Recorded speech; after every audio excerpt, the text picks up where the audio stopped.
I signed the divorce papers right there on the crisp white tablecloth, moving my pen smoothly past the untouched anniversary tiramisu. My husband Dante watched me with a smirk, his eyes gleaming not with regret, but with the thrill of a man who thinks he just pulled off the deal of a century. He thought he was discarding a barren wife to secure his legacy. He had no idea he was handing the keys to his destruction to the very woman who knew where all the bodies were buried. My name is Keisha, and at 34 years old, I am a forensic accountant who specializes in finding what powerful men try to hide. Tonight was supposed to be our 12th anniversary celebration at the Onyx, the most exclusive Black-owned restaurant in Los Angeles. I had arrived 15 minutes early, wearing a silk emerald dress that Dante used to say made me look like royalty. I had ordered his favorite bottle of vintage Cabernet and waited. And waited. Dante arrived 40 minutes late. He did not kiss me. He did not apologize. He did not even sit down immediately. He stood by the table adjusting the cuffs of his bespoke suit, a suit I knew I had paid for with my last bonus check, and looked at me with the cold detachment of a stranger. "Happy anniversary," I said, keeping my voice steady despite the knot tightening in my stomach. Dante finally sat down, but he waved away the waiter who approached with menus. "We are not eating," he said flatly. He reached into his briefcase, and instead of a jewelry box or a card, he pulled out a thick manila envelope and slid it across the table. It knocked over the small vase of roses, sending water spilling onto the linen. "What is this?" I asked, though the sinking feeling in my gut told me I already knew. "It is over, Keisha," Dante said. His voice was not loud, but it carried a cruelty that cut through the ambient jazz music. "I am filing for divorce. I need you to sign these. My lawyer drafted them this morning. It is a generous settlement considering you have contributed nothing to the sterling legacy." I stared at him. Nothing. I had managed his books, built his credit score from the ground up, and invested every cent of my salary into our lifestyle while he played venture capitalist with family money. "You are leaving me," I repeated slowly. "On our anniversary." Dante sighed, looking bored. "Let us be logical, Keisha. Marriage is a contract. And as an investment, you are a liability. 12 years, no children, no heir. You know the terms of the Sterling Legacy Trust. My father was very specific. I knew the terms. The trust fund worth $50 million would only fully vest on Dante's 37th birthday next month if he could prove he had a biological male heir or a stable marriage with the potential for one.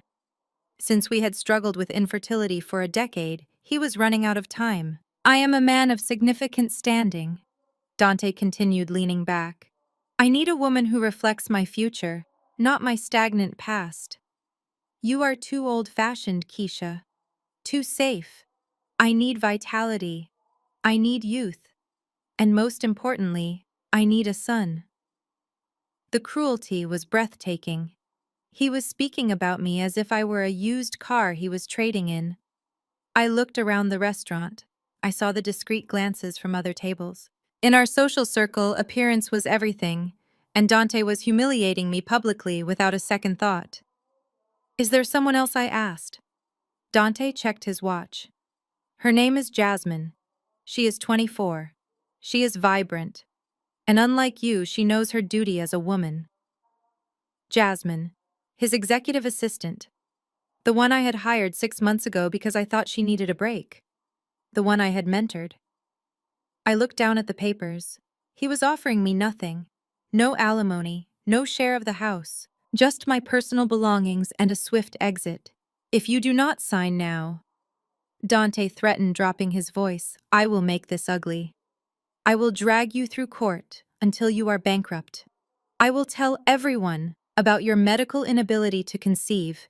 Do you really want your failure broadcasted to the entire church?" He knew exactly where to hit. For years, I had protected his ego. I had taken the blame for our infertility issues, silently enduring the pitying looks from his mother and the whispers at social gatherings. I had shielded him from the truth of his own medical history because I loved him. But looking at him now, the love evaporated instantly, replaced by a cold, clinical clarity. He was not a partner. He was a target, and I was the best auditor in the city. I picked up the pen. Fine, I said. Dante blinked, surprised by my lack of resistance. He had expected tears. He had expected a scene he could use to paint me as the unstable, emotional ex-wife. I signed the document with a flourish, the ink bleeding slightly into the paper. I pushed the envelope back to him. Done, I said, my voice devoid of emotion. Dante grabbed the papers, checking the signature as if he expected a trick. Good, he said, letting out a breath. You finally did something useful. Now if you will excuse me, I have a celebration to attend. He did not wait for me to leave. He raised his hand and signaled toward the entrance. The heavy oak doors opened, and Jasmine walked in. She was wearing a tight white dress that left little to the imagination, and she was not alone. She walked with one hand resting possessively on a small but visible baby bump. The air left my lungs. Jasmine strutted to the table, her eyes locking with mine. There was no shame in her gaze, only triumph. She waited until I stood up, and then she slid into my warm chair. Hello, Keisha, she said, her voice dripping with fake sweetness. Thank you for being reasonable. Dante and I were so worried you would make this difficult for the baby. She looked at Dante and he beamed at her, placing a hand over hers on the table. A male heir, he said loud enough for the neighboring tables to hear. The ultrasound confirmed it this morning. A sterling son, finally. I stood there clutching my purse, feeling the eyes of the room on me. The waiter arrived with a bottle of champagne Dante must have pre-ordered. To the future, Dante toasted, clinking his glass against Jasmine's. To freedom. And to family. They drank, ignoring me completely. I was a ghost in my own life. The discard pile. I turned to walk away, my heels clicking on the marble floor. Every step took effort. My mind was racing, connecting dots I should have seen months ago. The late nights. The missing funds in the joint account I had noticed but ignored. The way Jasmine had started dressing like me, but younger. But as I reached the door, I stopped. The years of training as a forensic accountant kicked in. Patterns, anomalies, details that do not add up. I remembered a medical file I had seen years ago, a file Dante thought was lost. A file that detailed a bout of mumps orchitis he had suffered at 20 years old. A file that had a very specific conclusion about his fertility. I turned around. I walked back to the table slowly. Dante saw me coming and rolled his eyes, setting his glass down. What now, Keisha? Do not beg, it is pathetic. I did not look at him. I looked at Jasmine. I looked at her belly. Then I looked at Dante, who was glowing with the pride of a man who believed he had conquered biology. I leaned down, my face inches from his ear. The scent of his expensive cologne, the one I bought him, mixed with the smell of truffle oil from their appetizers. I just wanted to offer a piece of advice. I whispered, my voice low and smooth like velvet. Dante recoiled slightly, but he was listening. Make sure you get a receipt for that baby, I said. What are you talking about? Dante snapped. I smiled, a genuine, terrifying smile that did not reach my eyes. Because considering your medical history from college, Dante, that baby is a miracle. Are you absolutely sure it is yours? I pulled back and watched the color drain from his face. The smirk vanished. His eyes darted to Jasmine, who suddenly looked very interested in her menu. Happy anniversary, Dante. I turned and walked out of the Onyx into the cool night air. I did not cry. I pulled out my phone and dialed a number I had not used in years. It is Keisha, I said when the line connected. I need a full audit on Dante Sterling, and I need a rush order on a paternity test kit. I have a feeling the Sterling Legacy Trust is about to get very complicated. The war had just begun, and Dante had just fired the first shot at the only person who knew he was shooting blanks. The rain started before I even reached the hills of View Park, turning the Los Angeles streets into slick rivers of reflected neon light. It was fitting, really. My 12-year marriage had just dissolved over a tiramisu, and now the sky was weeping the tears I refused to shed. I drove my Audi up the winding roads toward the house that was supposed to be my sanctuary. The house I had found. The house I had renovated. The house where I had planned to raise the children Dante claimed I could not give him. As I pulled into the driveway, the headlights cut through the downpour and illuminated a scene that made my breath hitch in my throat. My belongings were not in the house. They were scattered across the wet pavement of the driveway like garbage at a landfill. My designer suits, my collection of vintage silk scarves, the books I had collected since college, all of it soaking in the muddy water. I parked the car, my hands gripping the steering wheel so hard my knuckles turned white. I stepped out into the rain, ignoring the cold water that instantly soaked my dress. I walked to the front door, the heavy oak entrance I had picked out myself, and jammed my key into the lock. It did not turn. I tried again, jiggling it, thinking perhaps my hands were just shaking too much. But the mechanism was stiff and unyielding. They had changed the locks. In the 2 hours I had been at dinner getting dumped by my husband, someone had physically erased my access to my own home. The door swung open before I could knock. It was not Dante standing there.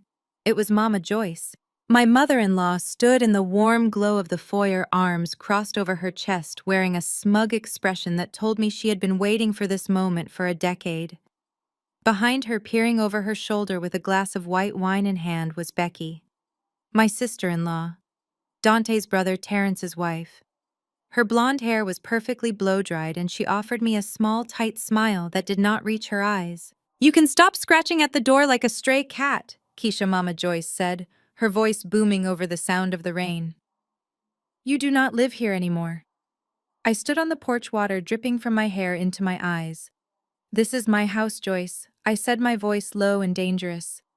"My name is on the mortgage. I paid the down payment. Move out of my way." Mama Joyce let out a harsh laugh.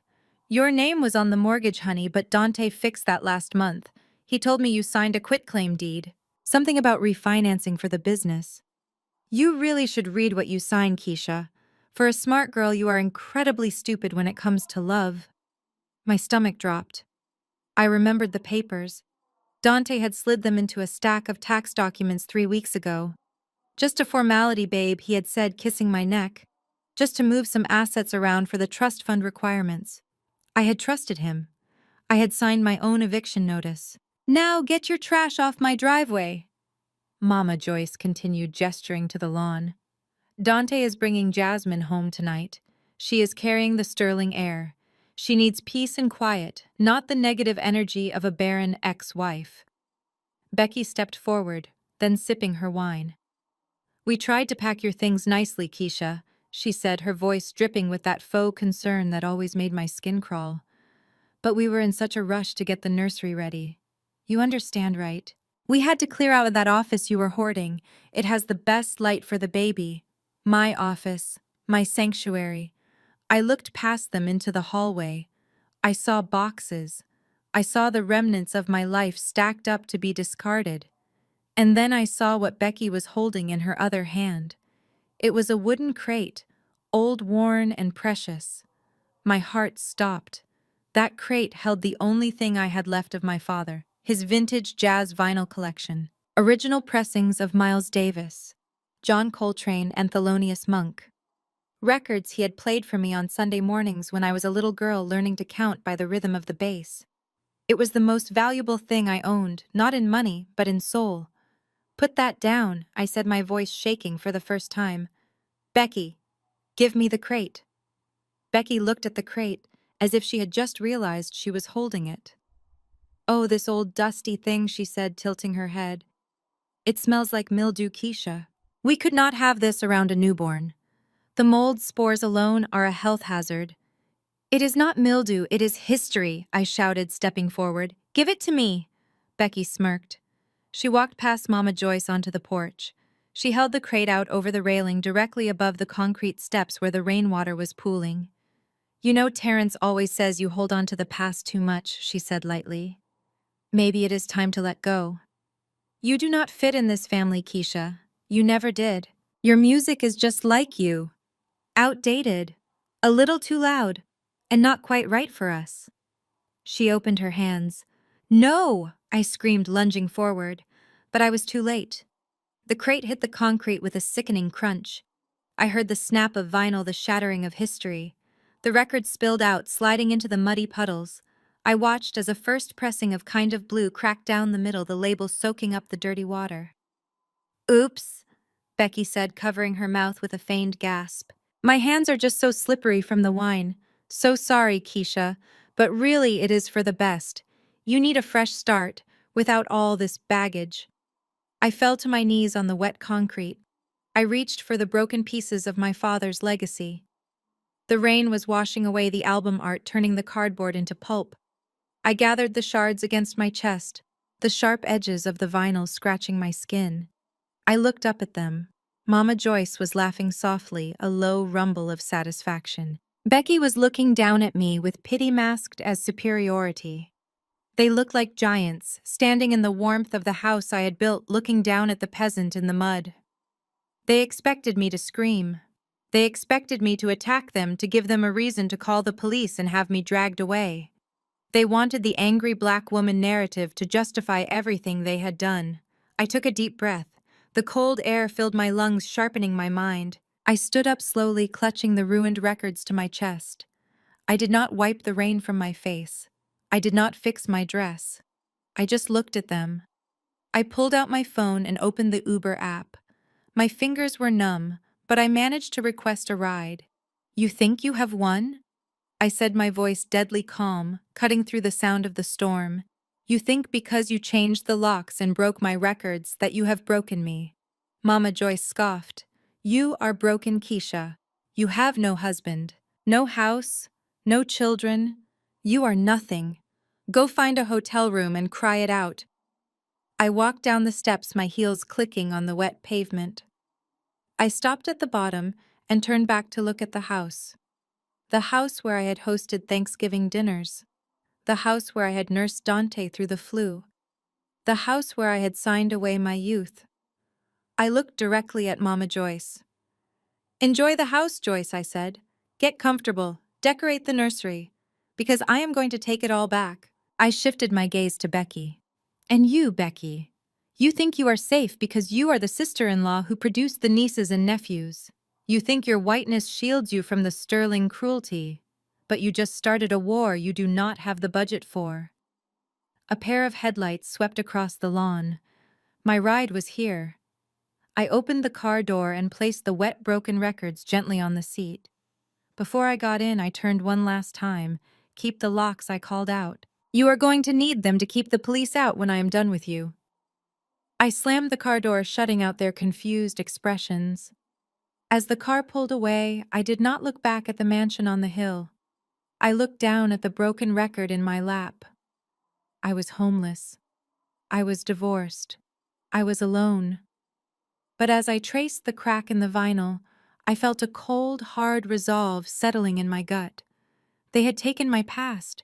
They had tried to destroy my future. But they had forgotten who I was in the present. I was a forensic accountant. I knew how to follow the money, and I knew exactly where the Sterling family buried their skeletons. The driver looked at me in the rearview mirror, his eyes wide with concern. Where to, miss? He asked. Take me to the extended stay on La Brea, I said. And then I need to find a 24-hour electronics store. Why? He asked gently. Because I said, staring out at the rain-blurred city lights, I have a lot of work to do. And I am going to need a very good voice recorder. The eviction was the beginning, but the audit was coming. And unlike my marriage, the numbers would not lie. The extended stay motel on La Brea smelled of lemon cleaner and stale cigarette smoke, a sharp contrast to the lavender diffusers and fresh linens of the home I had just been evicted from. I sat at the small wobbly desk, pushing aside the complimentary coffee maker to make room for my laptop. Outside the window, sirens wailed, and the neon sign of a 24-hour liquor store buzzed with a rhythmic electrical hum. It was 3 a.m. Most women in my position would be sleeping or crying or calling their mothers. I was doing none of those things. I was working. I opened my laptop and the screen cast a harsh blue glow over my face. I cracked my knuckles, a habit I only engaged in before a difficult audit. For 12 years I had been Dante Sterling's wife, his partner, and his support system. But tonight, I was none of those things. Tonight, I was the senior forensic auditor who had brought down 3 Ponzi schemes and a corrupt city councilman. Dante thought he had stripped me of my power by taking my house and my husband's status. He forgot that I was the one who set up his passwords. I navigated to the login page for the Sterling Venture Capital Secure server. My fingers hovered over the keyboard. Dante was arrogant. He was the kind of man who believed he was too smart to be hacked and too important to follow basic security protocols. He had likely changed his social media passwords to lock me out of his public image, but the financial backend, the boring stuff, the numbers he hated looking at, he would have left that alone. I typed in the admin username. Then I typed in the password. It was the date of our wedding, followed by the word forever. The screen flashed green. Access granted. I let out a short, humorless laugh. He was so lazy. He had discarded the marriage but kept the password because remembering a new string of numbers was too much effort for a man who had never done a day of hard labor in his life. I was in. I started with the joint accounts, the ones he thought I was too emotional to check. I pulled up the transaction history for the last 6 months. The numbers scrolled past, reflecting the life we had built. Mortgage payments, utility bills, groceries. And then I saw it. A transfer. It was not small. It was a hemorrhage. $500,000 wired out of our joint retirement fund. The nest egg I had contributed to with every bonus check, every overtime hour, every tax season hustle. It was gone. Transferred to an LLC I did not recognize called New Horizon Holdings. I opened a second window and ran a search on the LLC. It was registered in Nevada 3 months ago. The signatory was obscured, but the associated bank account led to a debit card purchase history that told a story more vivid than any confession. Exotic Motors Los Angeles, $280,000. Tiffany & Co. Beverly Hills, $85,000. I closed my eyes for a second, letting the rage settle into a cold, hard knot in my chest. He had bought a supercar. Probably that matte black Lamborghini he had been drooling over on Instagram. And the ring. The ring Jasmine was probably wearing right now, while she slept in my bed. He had paid for his mistress's engagement ring with his wife's retirement money. But why steal from the retirement fund? Dante had access to the family operating accounts. He had a trust allowance. Why risk a federal crime by draining a joint 401k without spousal consent? Unless he had no other choice. I dug deeper. I switched from the joint accounts to his personal credit lines. This was where the forensic part kicked in. I looked for patterns. I looked for the holes where the money should be. The Sterling family name was synonymous with wealth, but the numbers on my screen were telling a different story. Dante was not rich. He was drowning. I found transfers to offshore accounts in Malta and Curacao, online casinos, high-stakes poker sites. The amounts were staggering. 50,000 lost on a Tuesday, 100,000 lost on a Friday. He was bleeding cash. Then I checked his investment portfolio, or what was left of it. He had leveraged everything on a series of high-risk crypto coins that had crashed 6 months ago. The timeline matched perfectly with when he started bringing Jasmine to business dinners. He was panicking. He was broke. He was robbing Peter to pay Paul, and I was Peter. But debt alone did not explain the urgency of the divorce. He could have stayed married and tried to hide it. Why the rush? Why the public humiliation? I pulled up the digital copy of the Sterling Legacy Trust documents. I had scanned them years ago when I was organizing his files. I scrolled to the disbursement clauses. There it was. Clause 4, Section B.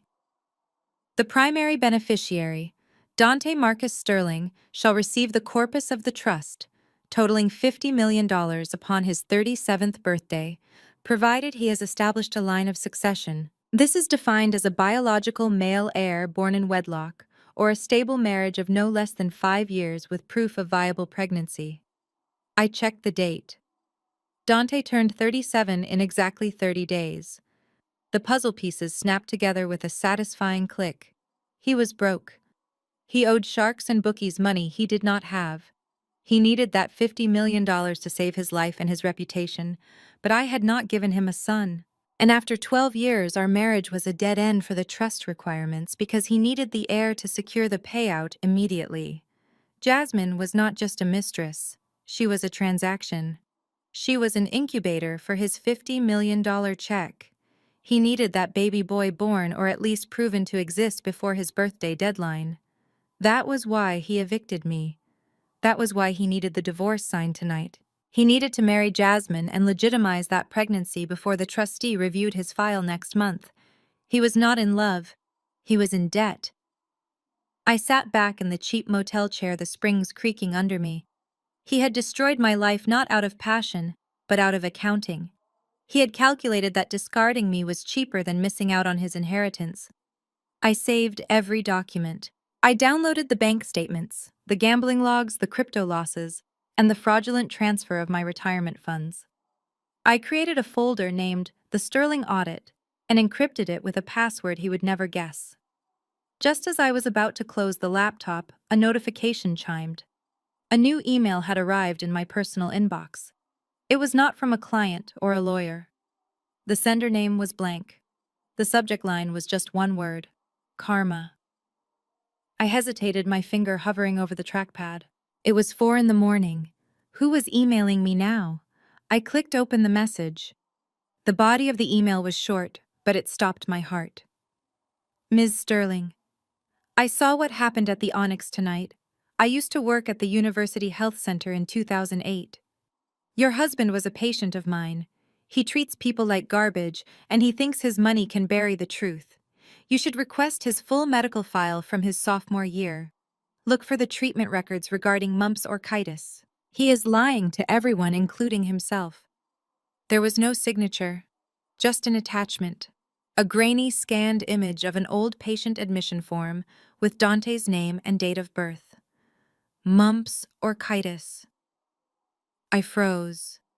I knew what mumps was, but orchitis? I quickly opened a new tab and typed the term into the search bar. Inflammation of the testicles caused by mumps infection. Possible complications. I hit enter. The search results loaded. Top result: infertility, sterility, azoospermia. I read the medical definition. In adult males, mumps or orchitis can lead to testicular atrophy and permanent sterility in significant percentage of cases. I looked back at the anonymous email. University Health Center, 2008. Dante would have been 20 years old. We met when he was 22. He had never mentioned this. He had watched me endure years of invasive fertility treatments. He had watched me take hormone injections that made me sick. He had watched me cry over negative pregnancy tests, month after month. He had let his mother call me barren, and all this time he might have known. I felt a new kind of anger, hotter and sharper than the rage over the money. This was a violation of my body and my soul. He had let me believe I was the broken one. I looked at the date of the email. It had been sent 10 minutes ago. Someone else hated Dante Sterling. Someone else wanted him to fall. I picked up my phone and dialed the number for my private investigator contact. It was early, but Marcus owed me a favor from the time I saved him from an IRS audit. Keisha. His voice was groggy. It is 4 a.m. I have a job for you, Marcus, I said, my voice steady and cold. And it needs to be done fast. What is it? He asked, waking up. I need a DNA sample from Dante Sterling, I said, and I need you to find a nurse who worked at the University Health Center in 2008. I looked at the screen at the evidence of the stolen $500,000 and the hint of a medical secret that could shatter the Sterling empire. Dante wanted a male heir to unlock his millions. He was banking on biology to save him, but he had forgotten the first rule of accounting. Always check the source data. If this tip was true, then the baby in Jasmine's belly, the golden ticket to his $50 million, could not possibly be his. And if that baby was not his, then Dante Sterling was not just broke. He was extinct. I closed the laptop. The sun was starting to rise over Los Angeles, painting the smoggy sky in shades of bruised purple and orange. I stood up and walked to the window. I had lost my house. I had lost my husband. But I had found the weapon I needed. It was time to go to work. The invitation felt heavy in my hand like a physical brick of malice. Cream cardstock, gold leaf lettering, and a scent of expensive perfume that made me gag. It was a summons, not an invitation. The Sterling family cordially invites you to the gender reveal of the future heir. Below the printed text, Dante had scrawled a message in his jagged handwriting. Come see what a real woman looks like. He wanted me there. He wanted me to witness his victory lap. He wanted to rub my nose in his fertility and my failure. Most women would have burned the card. I filed it in my evidence folder. I drove my rental car up the familiar winding roads of View Park. The security guard at the gate hesitated when he saw me, but I flashed the invitation and he raised the bar. I parked down the street away from the valet stand, not wanting to hand my keys to anyone employed by my ex-husband. The walk to the house gave me time to steel my nerves. My former home had been transformed into a circus. Blue and pink balloons formed an archway over the front door. A red carpet ran up the driveway. Reporters from local black media outlets were setting up cameras on the lawn, jockeying for the best angle. This was not a family gathering. This was a press conference disguised as a party. Dante was not just celebrating a baby. He was broadcasting his eligibility for the $50 million trust fund. He needed the world to know the heir existed before the check cleared next month. I smoothed my dress. I had chosen a sleek white pantsuit, armored and professional. I was not here as the grieving ex-wife. I was here as the auditor. I needed to see the players on the board. I needed to see how they moved. I walked up the red carpet, ignoring the whispers. The guests were the elite of Los Angeles. Doctors, lawyers, influencers. People who had eaten at my table and drunk my wine for a decade.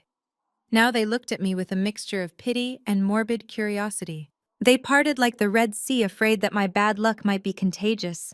I reached the entrance where the grand double doors stood open. Standing guard like a bouncer was Terrence, Dante's older brother. Terrence had always been the bitter one. The one who worked hard but never got the glory.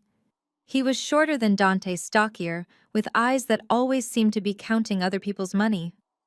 He blocked my path, crossing his arms over his chest. Well, well, well, Terrence sneered loud enough for the nearby guests to hear. If it is not the ghost of Christmas past, I did not think you had the nerve to show up, Keisha. I looked him in the eye. I was invited, Terrence. Besides, I have some paperwork Dante needs to sign for the asset division. I am just here to facilitate the transfer. Terrence laughed, a harsh barking sound. Asset division? You mean you are here to beg for scraps? You should have stayed in your motel room. This party is for people who contribute to the bloodline, not for dry branches like you. The insult was crude and predictable. Dry branch, barren, dead weight. He was attacking my womanhood because he could not attack my intelligence. Is that what you call it? I asked coolly. Contributing. I thought Dante was the one making the contribution. You seem very invested in his success, Terrence. Usually you hate it when Dante wins. Terrence's smile faltered for a fraction of a second. A flicker of something dark passed behind his eyes. I care about the legacy, he said stiffly. The Sterling name must continue. And since you could not do the job, we had to bring in fresh talent. He stepped aside, mocking a bow. Go on in. Watch and learn, Keisha. Maybe you can take notes on how to keep a man happy. I walked past him, my head high. The foyer was unrecognizable. My carefully curated art collection was gone, replaced by massive portraits of Dante and Jasmine. The air smelled of lilies and arrogance. I moved through the crowd, scanning the room. I spotted Becky near the bar, my sister-in-law, Terrence's wife. She was holding court with a group of women from the charity league, laughing loudly. When she saw me, her eyes lit up with malicious delight. She whispered something to her friends, and they all turned to look at me. Becky detached herself from the group and glided toward me, holding 2 glasses of red wine. Keisha, she exclaimed, her voice pitch-perfect with fake warmth. I am so surprised to see you. We thought you would be too devastated to come. You know, with the baby and everything. It must be so hard for you seeing Dante so happy. She stood too close, invading my personal space. I am fine, Becky, I said. I just came to drop off some documents. Oh, sure, documents, she said, nodding sympathetically. Just an excuse to see him one last time, right? It is sad, really, but do not worry. Jasmine is going to be a great mother. She has such a natural instinct, unlike some people who force it. She took a step closer, feigning a stumble. Her hand jerked forward. Oops, she cried out. The wine from her left glass splashed across the front of my white pantsuit. The dark red liquid soaked instantly into the fabric, spreading like a gunshot wound across my chest and stomach. The room went silent. The music seemed to stop. Everyone was looking at us. Becky covered her mouth with her hand, her eyes dancing with triumph. Oh my God, I am so clumsy, she said loud enough for the back row to hear. I am so sorry, Keisha. Look at you. You look like a mess. Maybe you should go. You cannot stay here looking like that. It is embarrassing. It was a power move, a public branding. She wanted me to run away in tears, humiliated and stained. She wanted to show everyone that I was the stained, rejected woman who did not belong in their pristine world. I looked down at the stain, then I looked at Becky. I did not cry. I did not scream. I simply reached into my purse, pulled out a handkerchief, and dabbed at the worst of it. It is just wine, Becky, I said, my voice calm, carrying through the silent room. It washes out, unlike the stain of what you and your husband are doing. Becky's smile vanished. What is that supposed to mean? I did not answer her. I turned my back on her, dismissing her completely. I walked further into the room, wearing the wine stain like a badge of war. I would not leave. I would not give them the satisfaction. I found a spot near the back of the room where I could see the stage. Dante was up there holding a microphone, looking like a king. He was wearing a white tuxedo that matched the decor. Beside him sat Jasmine on a velvet throne. She looked beautiful, I had to admit. Her skin glowed, her hair was perfect, and her hands rested protectively on her baby bump. The press cameras flashed blindingly. Dante was soaking it up. Welcome everyone, Dante boomed. Today is a historic day. Today we celebrate the future of the Sterling Empire. For too long this family has waited for a true heir, a son to carry on my father's name. The crowd cheered. Mama Joyce was in the front row wiping away tears of joy. I watched Dante. He looked at Jasmine with possession, not love. He looked at her belly like it was a vault containing $50 million. But then I saw it. The moment was fleeting, but my auditor's eyes caught it. Dante turned to the crowd, raising his arms to quiet the applause. Behind him, Jasmine looked up. She did not look at her future husband. She did not look at the crowd. Her eyes locked on someone standing in the shadows near the kitchen door. I followed her gaze. It was Terrence. He was not looking at Dante with his usual jealousy. He was looking at Jasmine. And the look on his face was raw, hungry, and terrified. It was a look of intimacy, a look of shared secrets. Jasmine offered him a tiny, almost imperceptible nod. Terrence let out a breath, his shoulders relaxing. Then he raised his glass to her, a private toast in the middle of a public spectacle. The air in the room seemed to shift. The math in my head started to rearrange itself. Terrence, the jealous brother, the one who hated Dante for being the favorite. The one who was married to Becky, the woman who was currently trying to destroy me to secure her place in the family. Why was Terrence so happy that Dante was getting the money? If Dante had a son, Dante got the 50 million. Terrence got nothing. Unless the son was not Dante's. If Dante's medical records were accurate, he could not have children. If the baby was real, it had to have a father. And if that father wanted to keep the money in the family while cutting Dante out of the biological loop, who better than the brother? It was a double cross, a long con. Terrence was planting his own seed in Dante's garden. I watched Becky again. She was watching Terrence, watching Jasmine. She did not look jealous. She looked anxious. She looked like a woman managing a very fragile explosive device. She knew. She was part of it. The wine on my chest felt cold, but my blood was boiling. They were playing a game so much darker than I had imagined. They were not just defrauding the trust. They were committing incestuous fraud on a Shakespearean level. Dante grabbed Jasmine's hand and pulled her to her feet. "And now the moment you have all been waiting for," he shouted. "Let us see the color of the sterling legacy." Confetti cannons blasted. Blue smoke filled the air. "It is a boy," the crowd roared. Dante hugged Jasmine, kissing her hard for the cameras. But over Dante's shoulder, Jasmine's eyes found Terence again, and she smiled. I backed away into the shadows. I had seen enough. I had the invitation. I had the wine stain. But more importantly, I had the theory. I slipped out the side door, avoiding the valet. I walked to my car in the dark, my mind racing. I needed that DNA test. And I needed it now. Because if my theory was right, I was not just going to divorce Dante. I was going to dismantle the entire Sterling family tree branch by rotten branch. I sat in my car and dialed Marcus. "Did you get the sample?" I asked. "I got it," Marcus said. "And I found the nurse. She is willing to talk."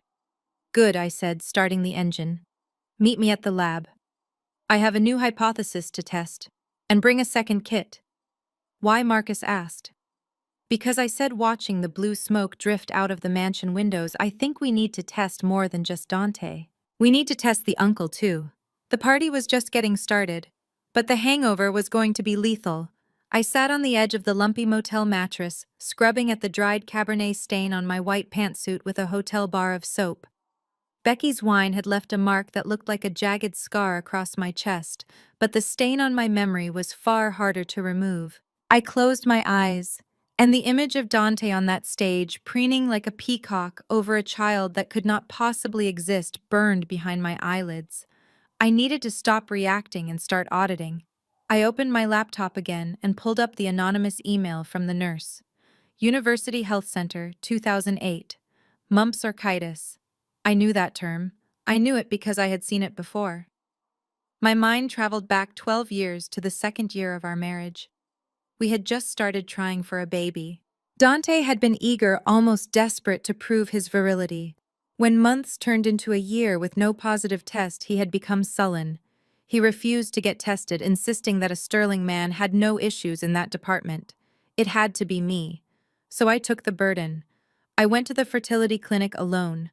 I took the invasive tests. I let them probe and prod me. And when the doctors found nothing wrong with me, I had begged Dante to come in just once.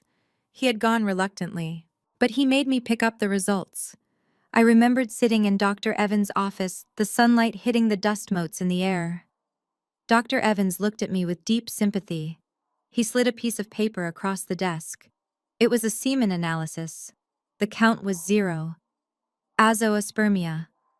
Then he showed me the medical history Dante had filled out, but clearly never understood. The high fever in college, the swelling. He had mumps as an adult. It had sterilized him. I remembered driving home that day with the truth burning a hole in my purse. I looked at Dante, so proud, so fragile in his masculinity. If I told him he was sterile, it would destroy him. His father was a tyrant who valued strength above all else. If Dante knew he was broken, he would crumble. So I burned the report. I lied to my husband for a decade. I told him the doctors found issues with my lining. I told him we needed IVF. I secretly arranged for anonymous donor sperm that matched his phenotype, hoping he would never know. When those rounds failed, I let him blame my body. I let him call me barren. I let his mother look at me with disdain. I took every bullet to protect his ego because I loved him. And how did he repay me? He discarded me for a 24-year-old because he thought I was the broken one. The realization hit me like a physical blow. He did not know. He truly believed that baby was his. He believed his swimmers had finally found the finish line. But if he was sterile, then who was the father? I picked up my phone and called Marcus.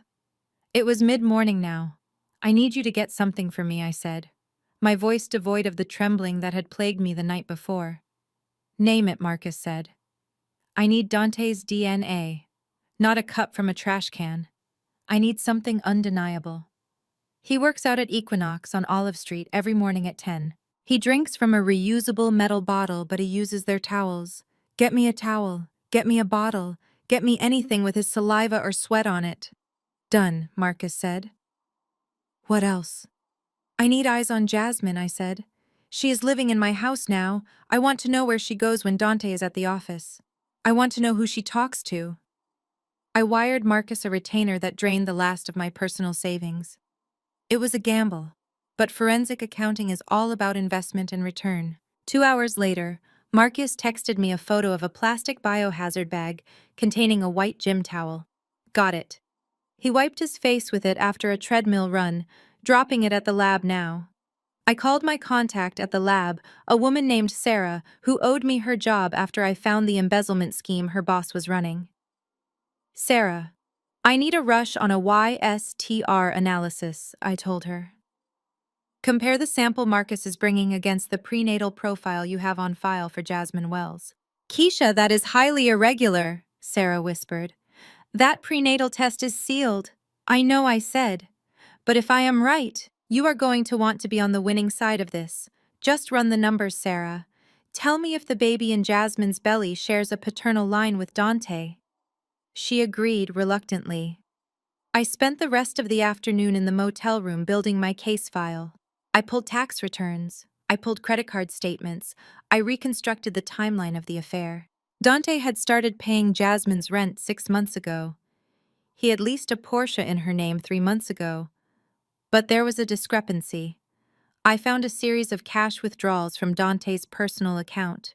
$9,000 here, $5,000 there, just under the $10,000 reporting limit. He was smart enough to avoid federal flags, but stupid enough to leave a pattern. Where was the cash going? At 5 p.m. my phone pinged. It was Marcus. I am outside the house on View Park, he texted. Jasmine just left. She is driving the Porsche. Follow her, I typed back. 20 minutes later.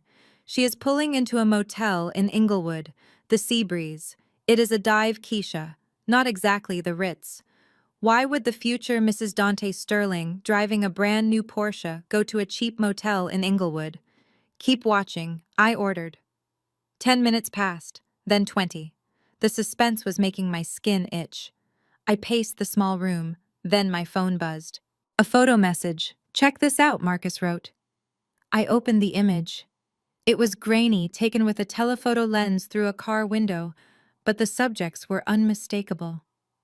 Jasmine was standing in the doorway of room 12. She was not alone. A man was leaning against the doorframe, his hand resting intimately on her waist. He was kissing her neck, and she was laughing, her head thrown back in a way she never did with Dante. I zoomed in on the man's face. It was not a stranger. It was not some random lover from her past. It was Terrence, Dante's older brother, my brother-in-law. The man who had blocked me at the door, the man who had sneered at me and called me a dry branch, the man who shared almost identical DNA with Dante. The phone slipped from my hand and landed on the bed. The room spun. The look they had shared at the party, the toast Terrence had made, the way Becky had watched them with terror in her eyes. It all made sense. Dante was sterile. He could not produce an heir to unlock the $50 million. But Terrence could.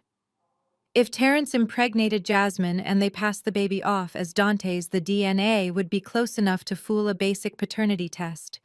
They were brothers. They shared the Sterling bloodline. The trust required a biological male heir. Terrence was planting a cuckoo in the nest. He was helping Dante secure the money, knowing that the child, the heir to the empire, was actually his. He would control the legacy through his blood. He would control Jasmine. And eventually he would control Dante. It was brilliant. It was evil. And it was incestuous fraud of the highest order. I picked up the phone and stared at the picture of Jasmine and Terrence kissing in the golden light of the motel sunset. They thought they were so smart. They thought they had covered every angle, but they had forgotten one variable.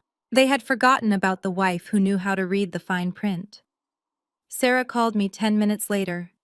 Keisha, she said, her voice breathless. I ran the preliminary comparison, the sample from the towel and the prenatal profile, and I asked. They are a match, Sarah said. A 99.9% match on the Y chromosome markers. It says they are from the same paternal lineage.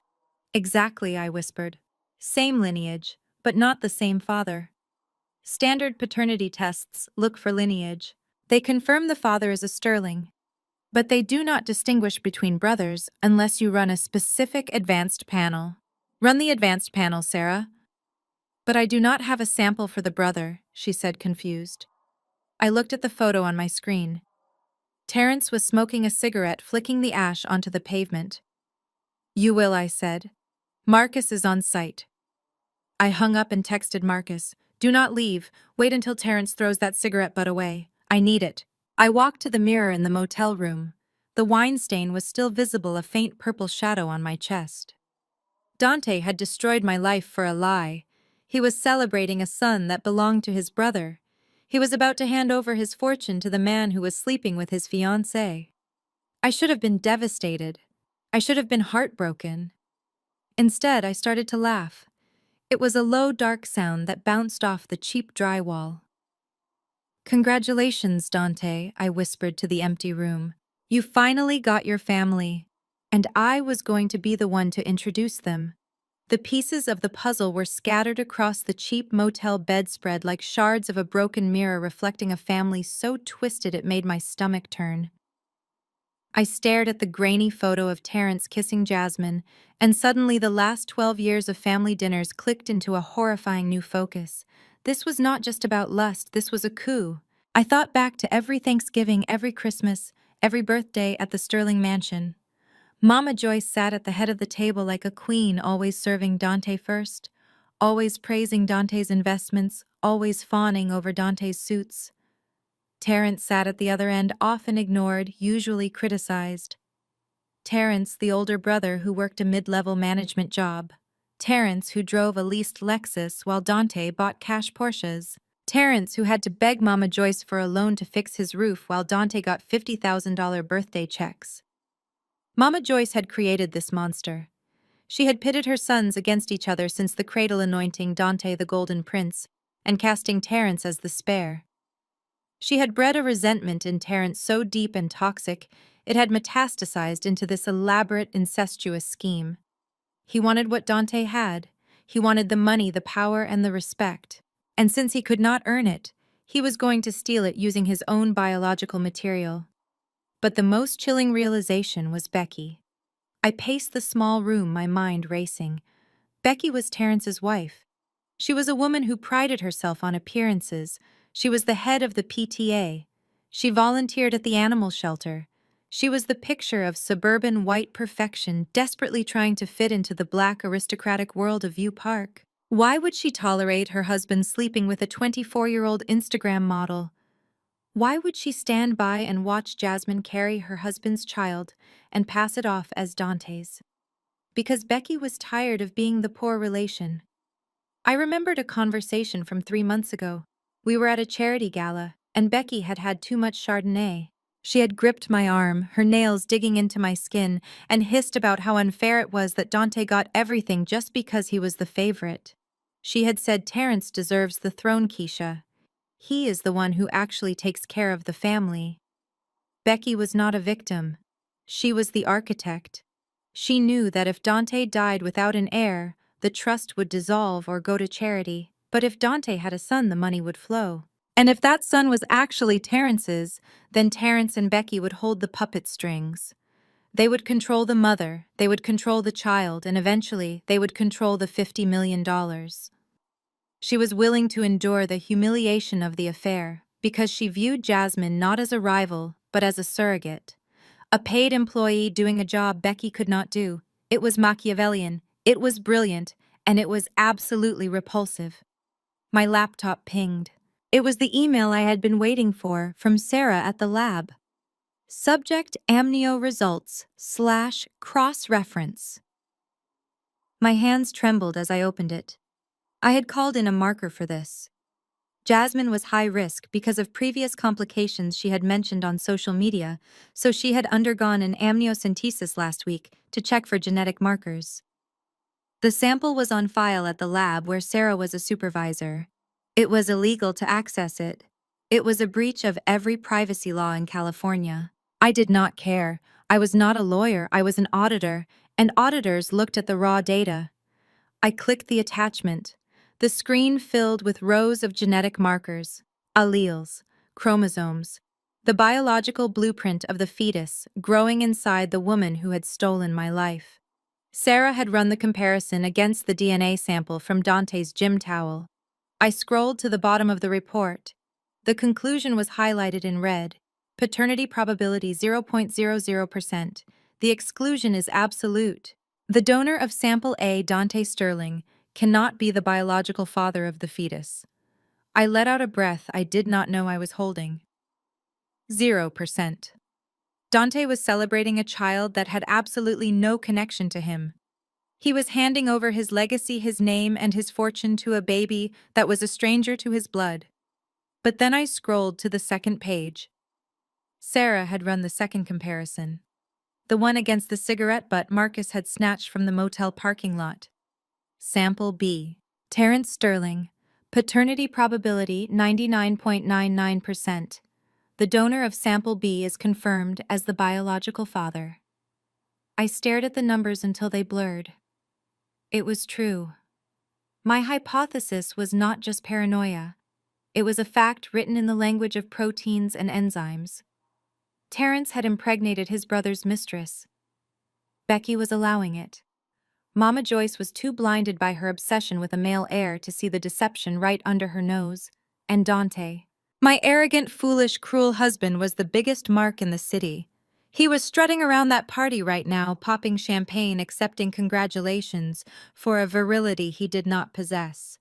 He was so desperate to prove he was a man that he had let his brother cuckold him in the most fundamental way possible. I felt a strange mix of pity and revulsion. Dante had treated me like garbage because I could not give him a son. He had called me a bad investment. But he was the one who had bought a counterfeit asset.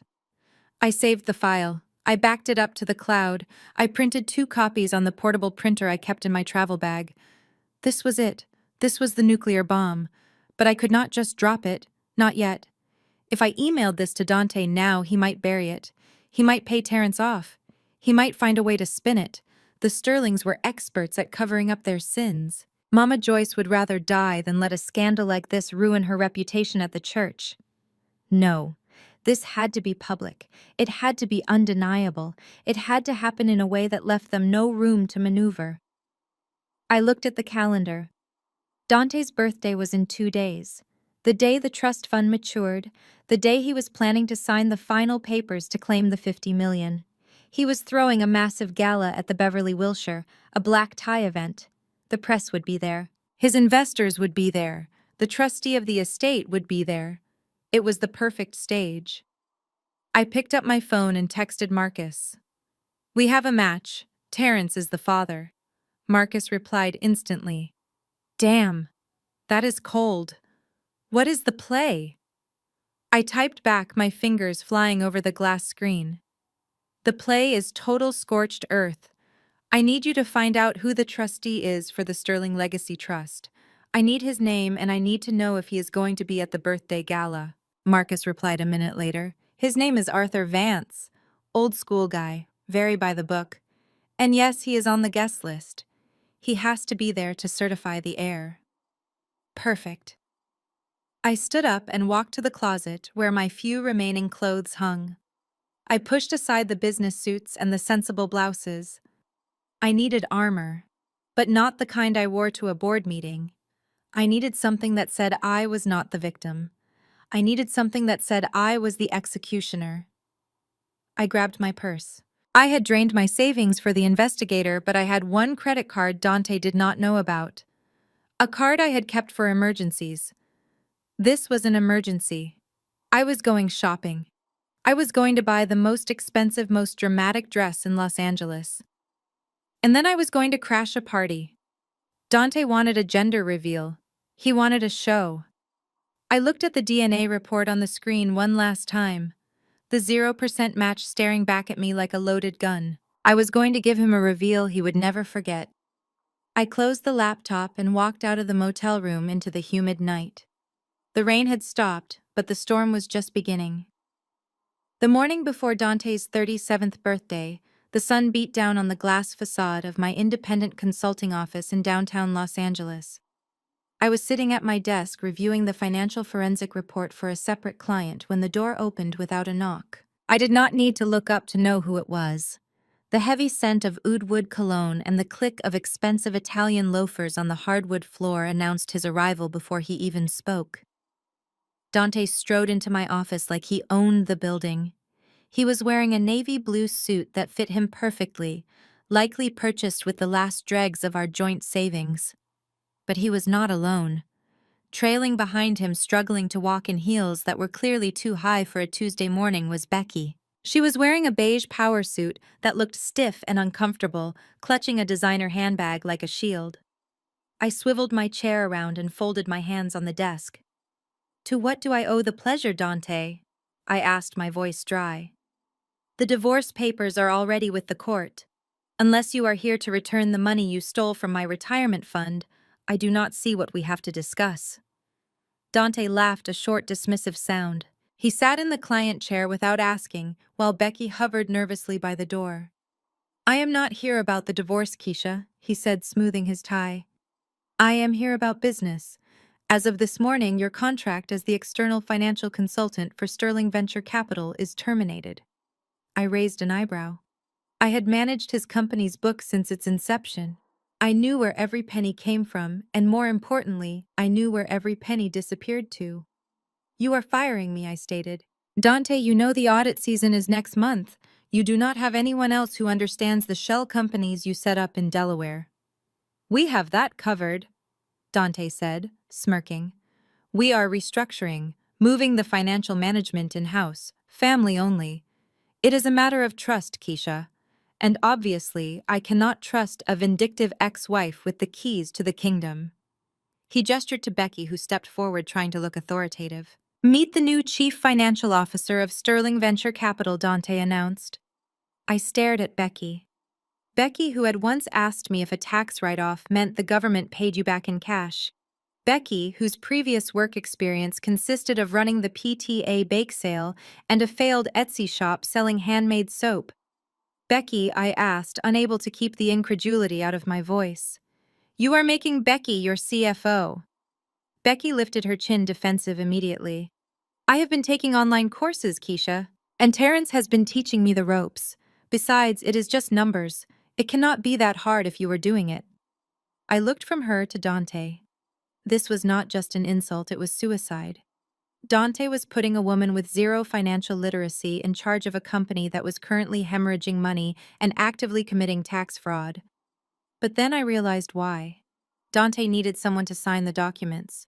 He needed a scapegoat for the messy quarter he had just had, the quarter where he funneled cash to Jasmine and lost thousands on crypto. He could not sign them himself without risking jail time if the IRS looked too closely. But Becky was desperate to be important. She would sign anything he put in front of her just to feel like a Sterling. He was setting her up, and she was too blinded by the title to see the handcuffs waiting in the drawer. "Does Terrence know about this?" I asked. "It was Terrence's idea," Becky said smugly. "He wants to keep the money in the family. We do not need outsiders looking at our books anymore." I leaned back in my chair. A slow, cold smile spread across my face. They had just handed me the final nail for their coffin. "Very well," I said. "I will forward all the current ledgers to Becky's email." "Good luck, Becky.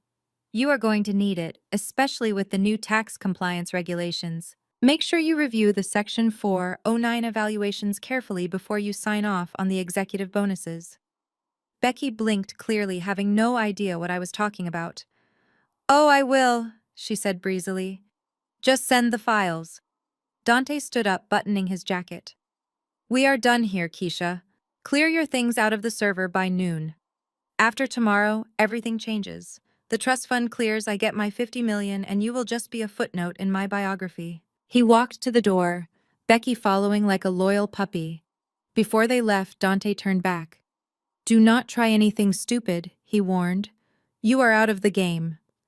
The door clicked shut. I sat in the silence of my office for a long moment. Out of the game. He thought the game was checkers. He had no idea we were playing chess, and he had just sacrificed his queen to protect a king that was already in checkmate. I turned to my computer. I did not clear my things out. Instead, I opened a secure portal. The IRS Whistleblower Office has a very specific website for reporting high-level tax evasion. I had visited it before for clients but never for myself. I uploaded the files I had saved the night before, the transfers to the offshore accounts, the purchase of the Lamborghini using company funds categorized as business travel, the jewelry written off as office supplies. But the pièce de résistance was the document I had seen earlier this morning on the shared server before they revoked my access. It was the Q3 financial statement, fraudulent from top to bottom, inflating assets to secure loans. And at the bottom, digitally signed and time-stamped at 9 a.m. this morning, was the signature of the new CFO, Rebecca Sterling. Becky had already signed it. She had signed a federal document certifying false numbers. She was not just a bad accountant, she was now a felon on paper. I attached the document to the report. I filled out the form detailing Dante's involvement, Terrence's complicity, and Becky's signature. I checked the box that asked if I had inside knowledge. I hit submit. The screen refreshed. Submission received. Case number generated. It was done. The IRS would take weeks, maybe months to build their case, but the clock had started. And when they came, they would not just come for the money. They would come for the people. My phone rang on the desk, startling me. I looked at the screen. It was Mama Joyce. I debated ignoring it, but I needed to hear the fear in her voice. I needed to know they were rattled. I swiped answer. "Hello, Joyce," I said. Keisha. Mama Joyce's voice was shrill and breathless. "I am calling to make something very clear. Tomorrow is Dante's birthday gala. It is the most important night of his life. The trustee, Mr. Vance, is coming to certify the heir." "I know, Joyce," I said calmly. "I do not want you there," she hissed. "I know you, Keisha. You are jealous. You are bitter. You are bad luck.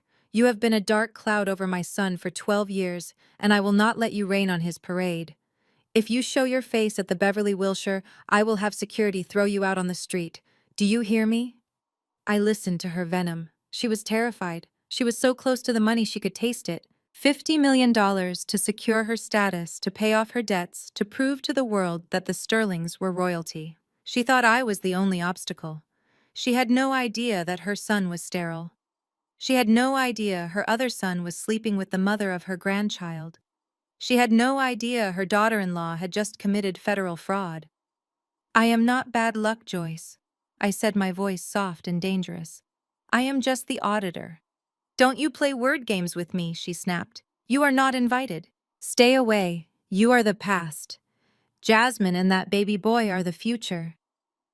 I looked at the DNA test results sitting on my desk next to the laptop. 0% match for Dante, 99% match for Terrence.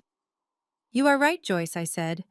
"That baby is definitely the future of the Sterling family, just not in the way you think." "What does that mean?" she demanded.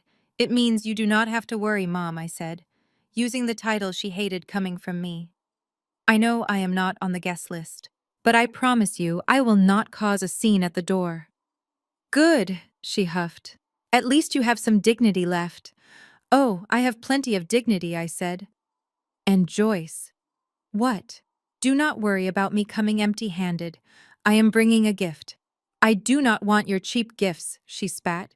"It is not cheap," I assured her. "It cost me 12 years of my life." I hung up the phone before she could respond. I looked at the calendar on my wall. Tomorrow was the 15th, Dante's birthday, the day the trust fund vested, the day he thought he won. I stood up and walked to the window, looking out at the Los Angeles skyline. The city looked peaceful from up here, but down below in the offices of the Sterling Empire, the rot was spreading. I had the financial evidence. I had the medical evidence. I had the DNA evidence. I was not just going to crash a party. I was going to host an execution. I picked up my purse and walked out of the office. I had one more stop to make before the gala. I needed a dress. And it had to be red. The color of blood. The color of ruin. The color of a woman who was done bleeding for other people. The Beverly Wilshire Ballroom was a sea of gold leaf and crystal chandeliers, a playground for the elite who measured their worth in assets under management. I stood outside the double doors, smoothing the silk of my blood-red gown. It was a dress designed to stop traffic, to incite riots, and to announce a war. I checked my reflection in the brass handle. The woman staring back was not the weeping wife who had been discarded at the Onyx. She was the auditor, and she was here to balance the books. I pushed the doors open. The noise of the party washed over me, a cacophony of laughter, clinking glasses, and a live jazz band playing a tune that felt mockingly upbeat. The room was packed with the who is who of Black Los Angeles. Tech moguls, real estate tycoons, and the social climbers who clung to them like barnacles. In the center of it all, bathed in the spotlight of 1,000 crystals, was Dante. He stood on a raised stage holding a champagne flute, looking like the king of the world. He had Jasmine on his arm. She was draped in white sequins, a virginal costume that clashed with the smugness of her smile. Her other hand rested theatrically on her stomach, the golden goose that was supposed to lay the $50 million egg. I stepped into the room. It started as a ripple. A few heads turned near the entrance, drawn by the flash of red in a room of conservative black ties and cream gowns. Then the whispers started. The ripple became a wave. Silence spread outward from where I stood, cutting through the chatter, until even the band faltered and stopped. Dante looked up, annoyed by the interruption. When he saw me, his smile froze. It did not drop, it just calcified into a mask of panic. Mama Joyce was in the front row. She turned around, her eyes widening in horror. She looked like she was about to scream. Becky, standing near the buffet, dropped her fork. I began to walk. I did not rush. I walked with the measured cadence of an executioner. The crowd parted for me.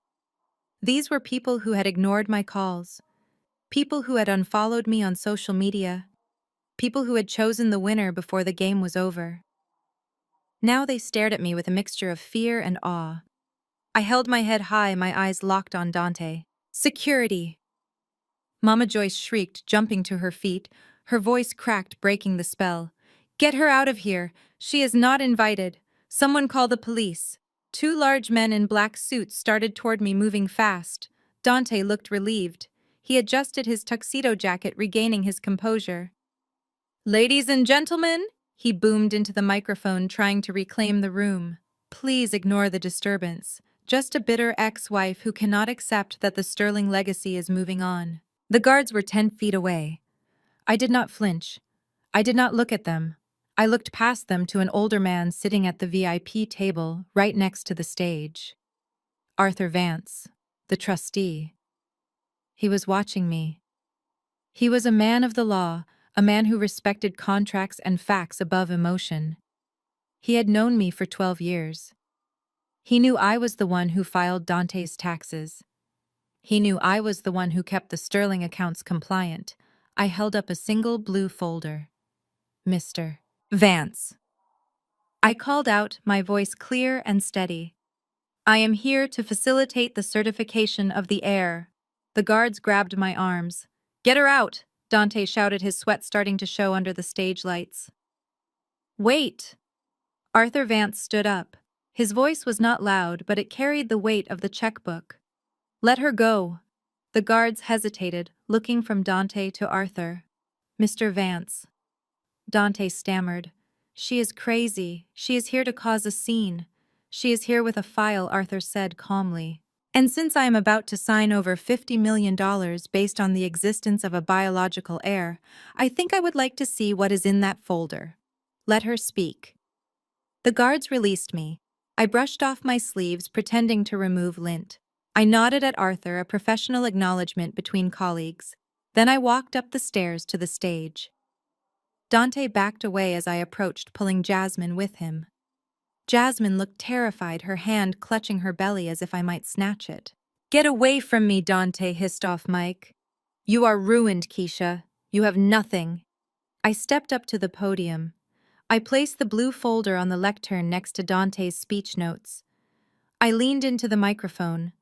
The feedback whined for a second, a sharp sound that made the audience wince. Hello, everyone, I said. My voice boomed through the ballroom. I know I am not on the guest list, but since we are all here to celebrate Dante's birthday and his good fortune, I thought I should bring a gift. I looked at Dante. He was trembling. He knew I knew about the money. He knew I knew about the fraud, but he still thought this was just about numbers. He had no idea I was about to hit him with biology. Dante has been telling you all about his legacy, I continued. He has been telling you about the son he has always wanted, the son who is going to carry on the Sterling name. I gestured to Jasmine. She is beautiful, isn't she? And that baby. A miracle. Truly. Dante's eyes narrowed. What are you doing, Keisha? I am just marveling at science, Dante, I said. Because you see, I found something interesting in the archives, a piece of history you seem to have forgotten. Or maybe you just hoped it would stay buried. I turned to the AV technician, who was standing in the wings looking confused. I held up a flash drive. Play it, I said. The technician looked at Dante. Don't you dare! Dante screamed, lunging for me. Arthur Vance slammed his hand on the table. Play it, he ordered. The technician scrambled to plug the drive into the console. Dante froze halfway to me, realizing that tackling me on stage in front of the trustee would be the end of him. He stood there panting, his eyes wild. Behind me, the massive projection screen that had been cycling through photos of Dante descended. The room went dark. A document appeared on the screen. It was grainy, scanned from an old microfiche, but the letterhead was clear. University Health Center. Patient name, Dante Marcus Sterling. Date, November 12, 2008. The crowd murmured, squinting to read the medical jargon. For those of you who do not have a medical degree, I said, my voice cutting through the darkness. Let me read the diagnosis. Acute mumps orchitis. I paused, letting the words settle.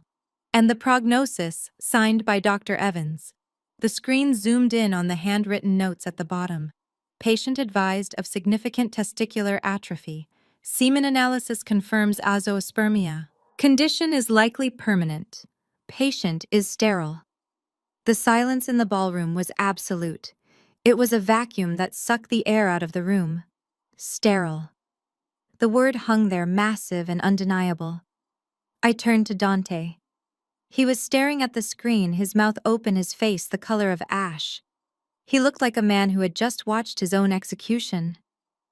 You want a male heir, Dante? I asked softly into the microphone. You want a son to carry on your bloodline. I pointed at the screen.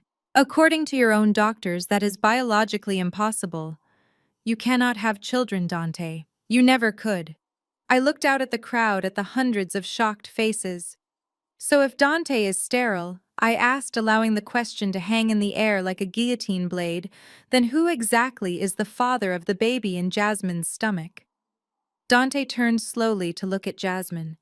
She was shaking her hands, covering her mouth, her eyes wide with terror. It is a lie, Dante whispered, but his voice was amplified by the microphone I was still holding. It is a lie. She is lying. Is it, I asked, or is it the only truth you have heard in 12 years? I reached into the folder and pulled out the second document. I anticipated you might be skeptical, Dante. So I ran a test. A DNA test. I held the paper up. Would you like to see the results? The room erupted. People were standing up, straining to see. Reporters were flashing their cameras frantically. Mama Joyce had collapsed into her chair, fanning herself. This was the moment, the point of no return. I handed the paper to Arthur Vance, who was standing at the edge of the stage, his hand outstretched. He took it. He adjusted his glasses. He read the conclusion. Then he looked up at Dante. His expression was not angry, it was disappointed and final. Mr. Sterling, Arthur said, his voice calm but devastating. We have a problem. Dante looked from the screen to me, to Jasmine. The arrogance was gone. The king was naked, and I was just getting started. That document is a forgery, Dante screamed into the microphone, his voice cracking with desperation, sending feedback screeching through the speakers. It is a fake. She printed it at home to humiliate me. Look at her. She is jealous. She is crazy. She cannot stand that I moved on and found a woman who could actually give me what I needed. He turned to the crowd, his face slick with sweat, eyes darting from face to face, looking for anyone who would believe him. I am a man, he shouted, thumping his chest. I am a Sterling. Of course I can have children. Do not believe this bitter, barren woman. She is trying to steal my moment. She is trying to steal my legacy.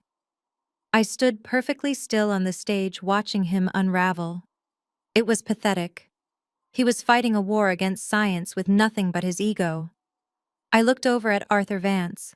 The trustee was not looking at Dante. He was looking at the screen still displaying the medical diagnosis of sterility. He was a man who dealt in facts, and the fact on the screen was damning. Mr. Vance.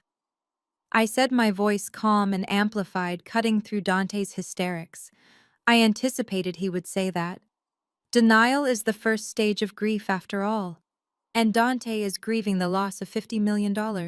Dante lunged toward me again, but this time he was stopped not by the guards, but by the sheer weight of the silence in the room. Everyone was waiting. They knew I had more. You say that medical record is old, Dante, I continued. You say it is fake. So let us look at something current. Let us look at something undeniable. I signaled the technician. The image on the screen changed. It was no longer the old medical record. It was a brand new document. The letterhead was from the most reputable genetic testing lab in California. The date was yesterday. Dante froze, staring up at the projection. This is a prenatal DNA test, I explained, walking around the podium so nothing stood between me and the audience. It compares the genetic markers of the fetus currently inside Jasmine Wells with a DNA sample I obtained from you, Dante. I pointed to the first column of numbers. As you can see, the alleles do not match, not at a single marker. The probability of paternity is 0%. The crowd gasped. It was a collective intake of breath that sucked the oxygen out of the ballroom.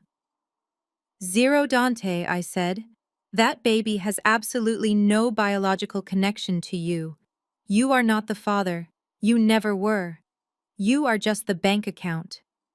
Dante shook his head slowly, his eyes wide and unseeing.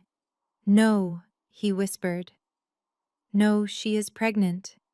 It is my son. I saw the ultrasound. You saw a picture, I corrected him. You saw what you wanted to see. But science does not care what you want. I turned to Jasmine. She was still sitting on her velvet throne, but she looked like she wanted to disappear into the floor. She was weeping silently, her mascara running down her face in black streaks. But here is the interesting part, I said, raising my voice slightly. Because when I saw the initial results, I was confused. The baby did show markers consistent with the Sterling family line. It had the Sterling nose, so to speak. Just not your nose, Dante. I signaled the technician one last time. The screen refreshed. A new column of numbers appeared next to the first one. Sample B. So I ran a second comparison, I said. I compared the baby's DNA against another member of the Sterling family. Someone who has always been close to you. Someone who has always wanted what you have. The name appeared on the screen in bold black letters. Father Terrence Sterling. Probability of paternity 99.99%. The room exploded. It was not a gasp this time. It was a roar. Chairs scraped against the floor as people stood up to get a better look. Phones were raised, recording every second of the catastrophe. Dante stared at the screen. He blinked once, twice, as if trying to make the words rearrange themselves. Then he slowly turned his head. He looked toward the back of the room where Terrence was standing near the kitchen doors. Terrence looked like a deer in headlights. His face was a mask of pure terror. He had been caught in the most public way possible. The glass of scotch he had been holding slipped from his fingers and shattered on the floor. You, Dante whispered. It wasn't a question. It was a realization so profound, it seemed to physically stagger him.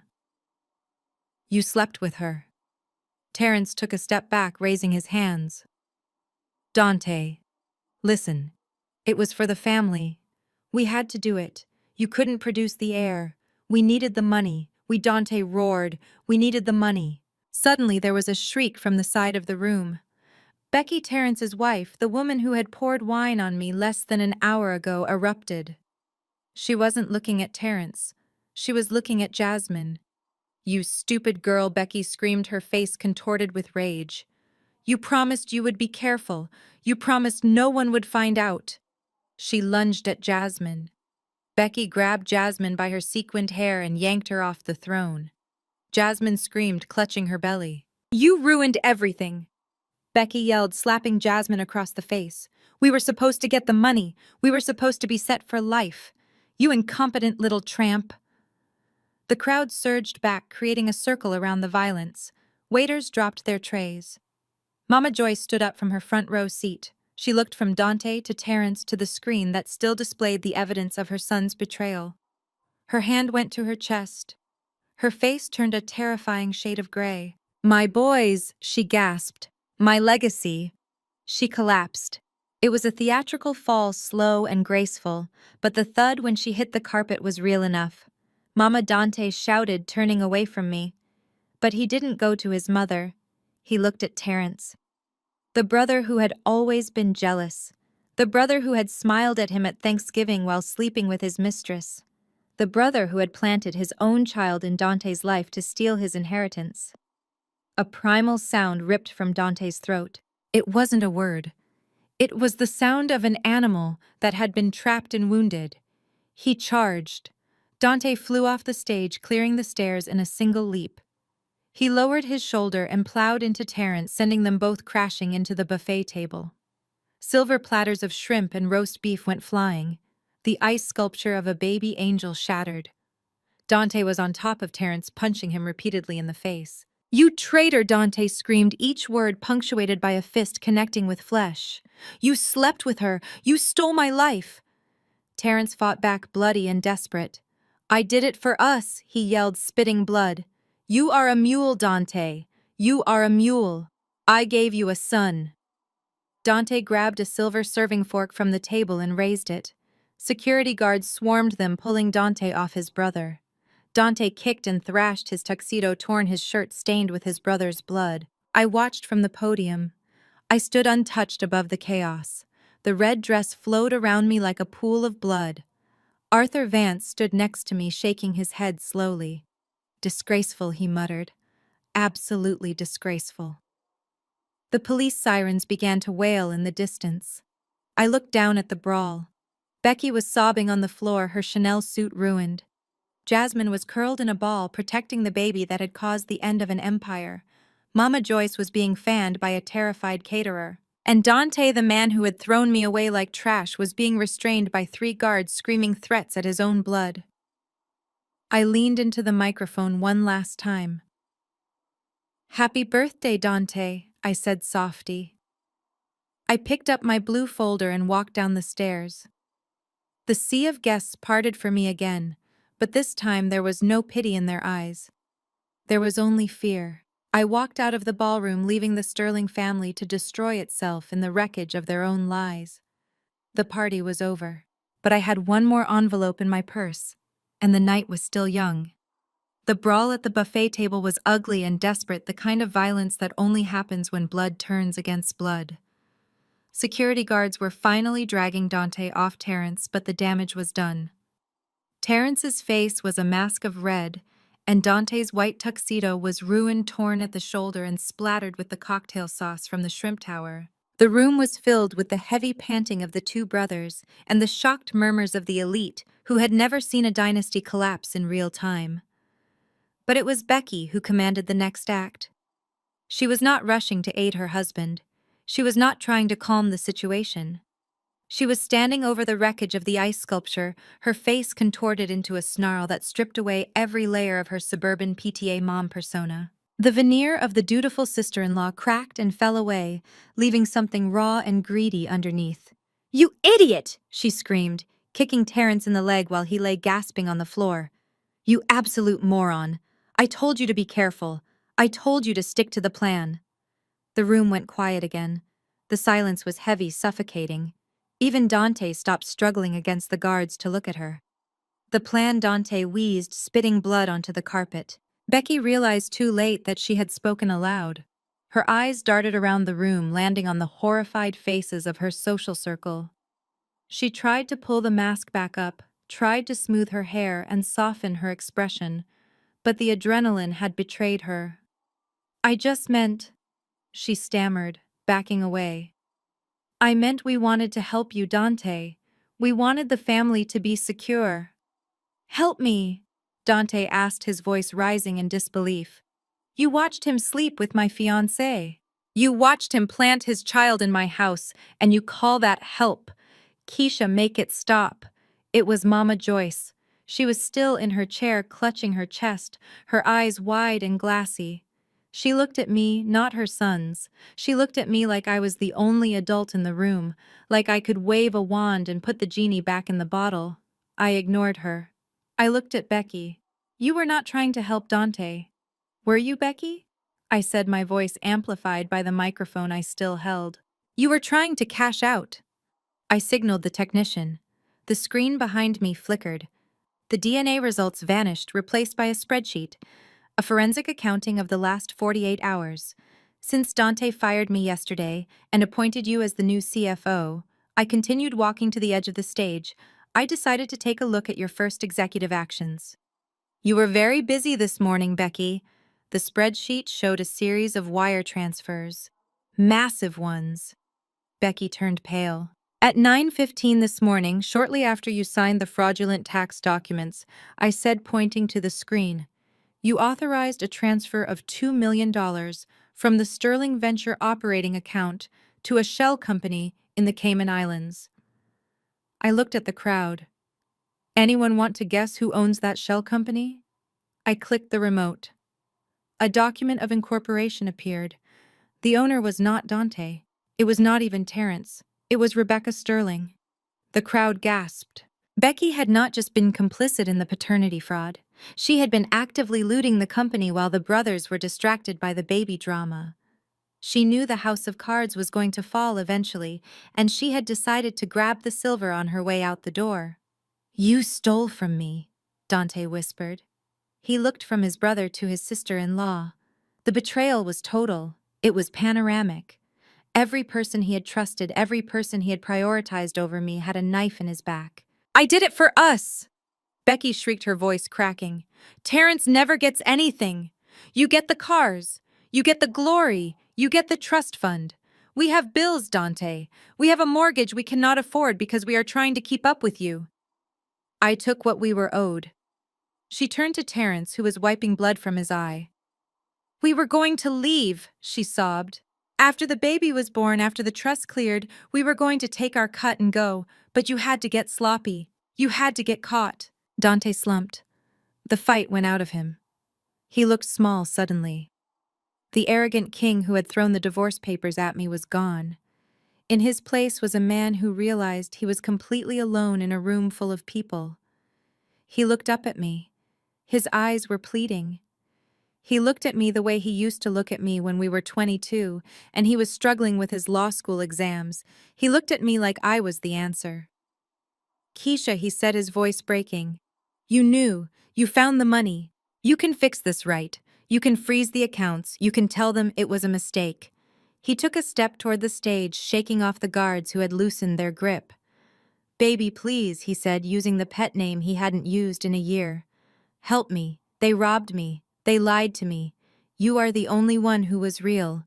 I am sorry. I made a mistake. Just fix the numbers. You can fix anything."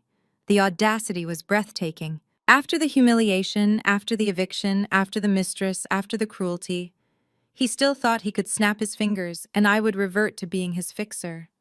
He thought my competence was his property. I looked down at him from the height of the stage. I looked at the blood on his shirt. I looked at the fear in his eyes. And I felt absolutely nothing. The love I had nursed for 12 years, the loyalty that had kept me silent about his sterility, it was ash. "I am not your wife anymore, Dante," I said, my voice cool and detached. "And I am not your employee. I am a whistleblower." I pointed to the back of the room where men in windbreakers were quietly entering through the service doors. I did not freeze the accounts to save you, Dante. I froze them to preserve evidence.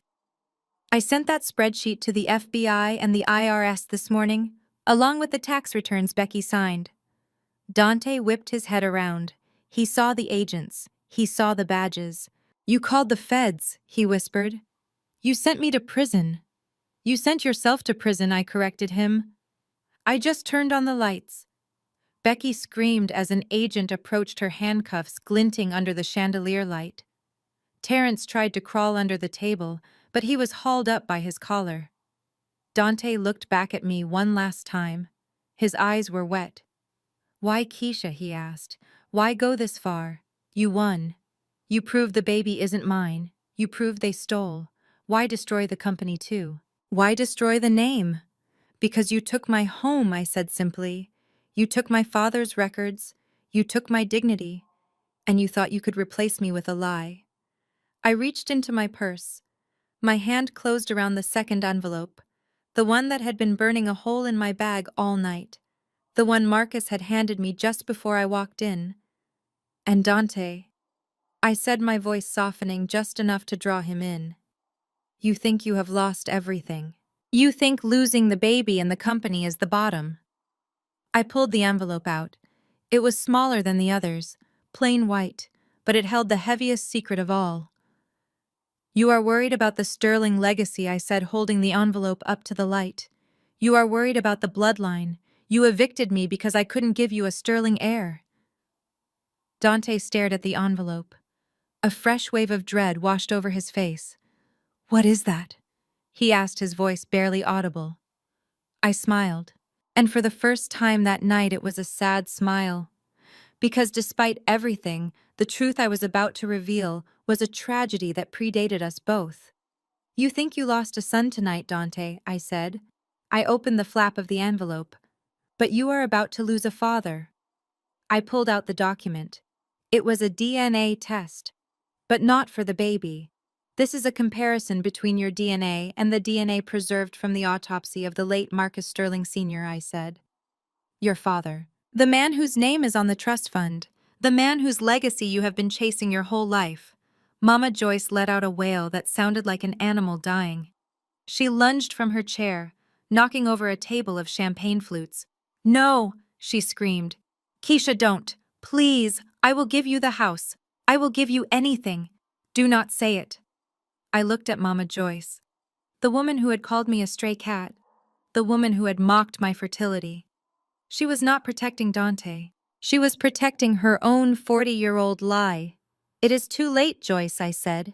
I turned back to Dante. You wanted to know if you were a Sterling. You wanted to know if you were worthy of the name. I dropped the paper. It fluttered down from the stage landing at his feet amidst the broken glass and shrimp tails. Read it, Dante. Read it and tell me who you really are. Dante picked up the piece of paper from the floor, his hands shaking so violently the document rattled like a dry leaf in a gale. The ballroom was silent, the kind of heavy, suffocating silence that precedes a natural disaster. Even the police officers who had been moving to handcuff Terrence paused, sensing that the true crime was not the assault, but the revelation unfolding on that stage. I watched Dante read the results. I watched his eyes scan the lines of data, the genetic markers that defined a human being. I watched the exact moment his reality fractured. He blinked once, then twice. He looked at the paper, then at the portrait of Marcus Sterling Sr. hanging in the foyer, then at his mother, who was now weeping openly into her hands. This is a mistake, Dante whispered. His voice was small, stripped of all its usual bluster. This says excluded. This says probability of paternity is 0. He looked up at me, his eyes pleading for me to tell him it was another trick, another forensic accounting maneuver.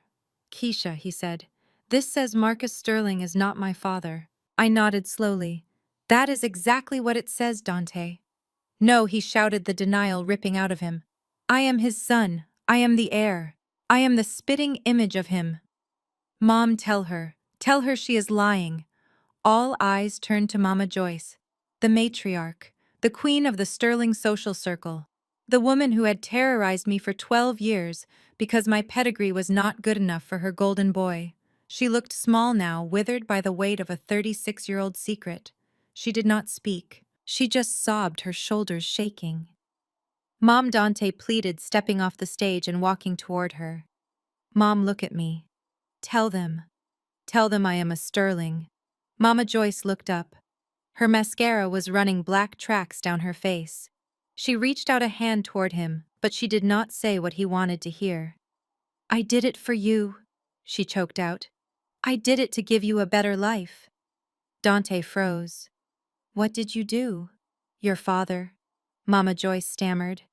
Marcus. He was a hard man, he was cold. He was never home. He was always building the empire, always worried about the legacy.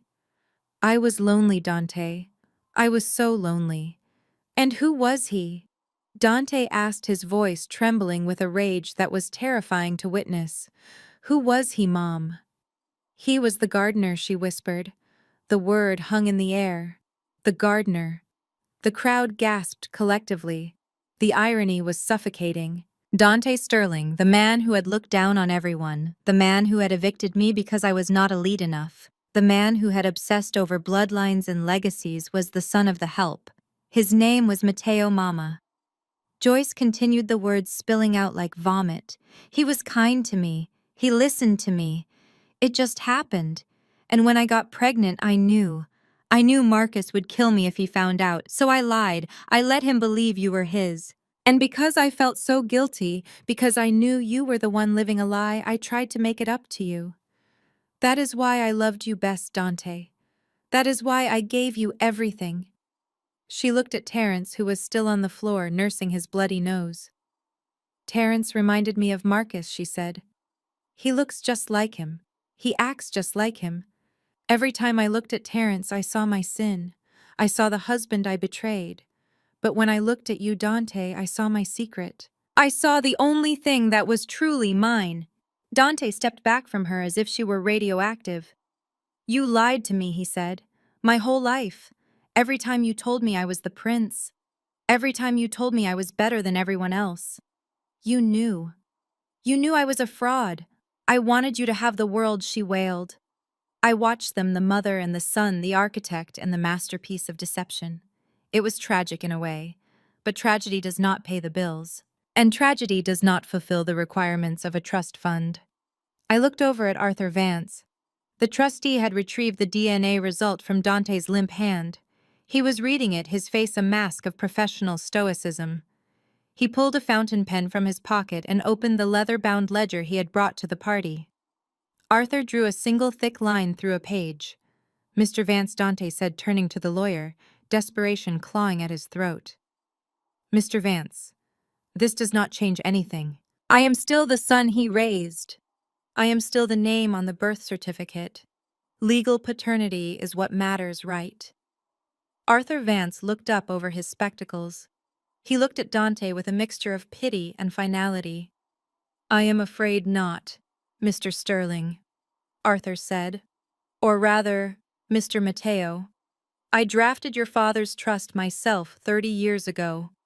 Marcus Sterling was a suspicious man. He was obsessed with his bloodline. Clause 1, Section A is very specific. Arthur cleared his throat and read aloud, his voice carrying to the back of the silent ballroom. The beneficiary must be the biological issue of Marcus Aurelius Sterling. In the event of any dispute regarding lineage, DNA verification is required. No adopted children, no stepchildren, and certainly no children born of extramarital affairs shall inherit the Sterling legacy corpus. Arthur closed the book with a thud that sounded like a coffin lid slamming shut. You are not his biological issue, Dante, Arthur said. You are legally excluded from the trust. You do not get the $50 million. You do not get the house. You do not get the portfolio. In fact, since the house is held by the trust, and you are not the beneficiary, you are currently trespassing. Dante fell to his knees. It was a slow collapse, like a building whose foundations had been dynamited. He stared at the floor, his hands gripping the carpet. $50 million. Gone. The empire he thought was his birthright. Gone. The identity he had used to bludgeon me for a decade. Gone. And then the final twisting of the knife. Arthur turned his gaze to the floor where Terence was sitting handcuffed by the IRS agents, but listening intently. That leaves only one eligible heir, Arthur said. He looked at Terence. Terence, you are the biological son of Marcus Sterling. Despite your current legal troubles regarding the tax fraud which we will have to address, the trust fund is technically yours. It cannot be dissolved. It passes to the next biological male heir. Becky let out a scream of pure frustration. She had bet on the wrong horse. She had helped Terence steal from the company to help Dante, assuming Dante would get the big payout. If she had just waited, if she had not been so greedy, Terence would have inherited everything simply by breathing. Terence started to laugh. It was a manic, bloody sound. He looked at Dante. I won, he wheezed. I finally won. I am the Sterling. You are the bastard. Dante looked at his brother. The hatred in his eyes was gone, replaced by a hollowness that was far scarier. He had nothing left to fight for. Mama Joyce crawled toward Dante, clutching at his pant leg. Dante, baby, please forgive me. We can fix this. Dante looked down at her. Get away from me, he whispered. You are not my mother. You are the woman who ruined my life.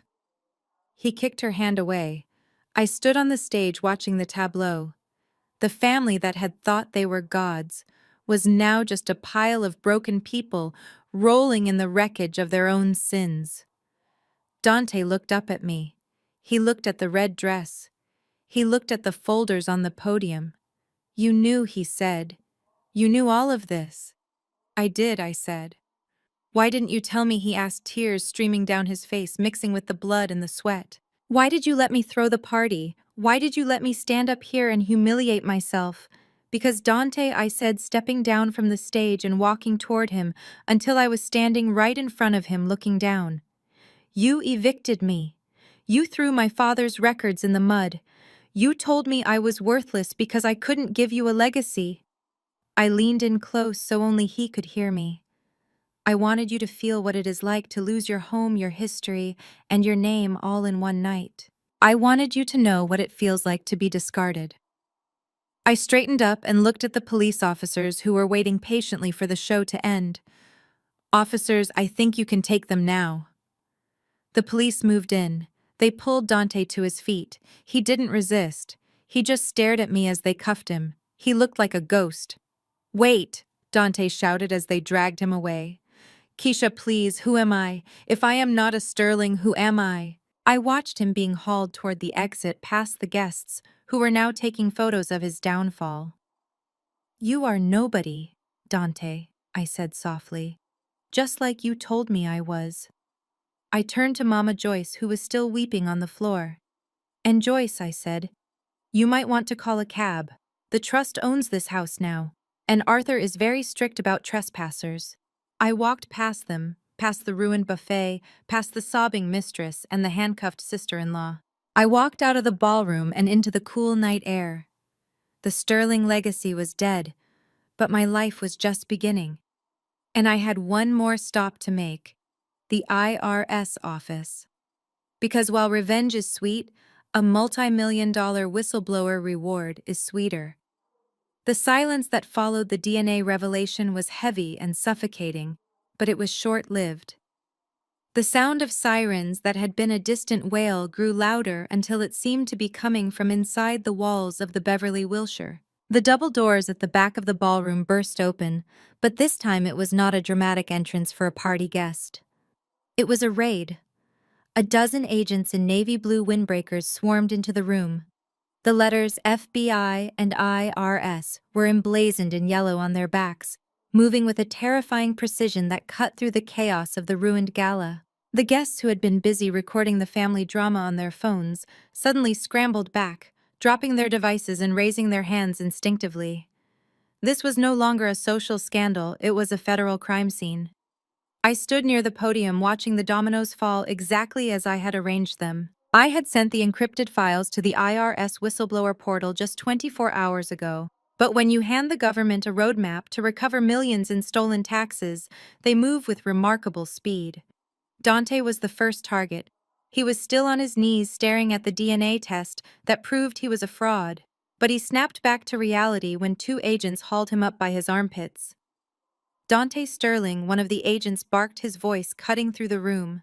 "You are under arrest for securities fraud, tax evasion, and grand larceny."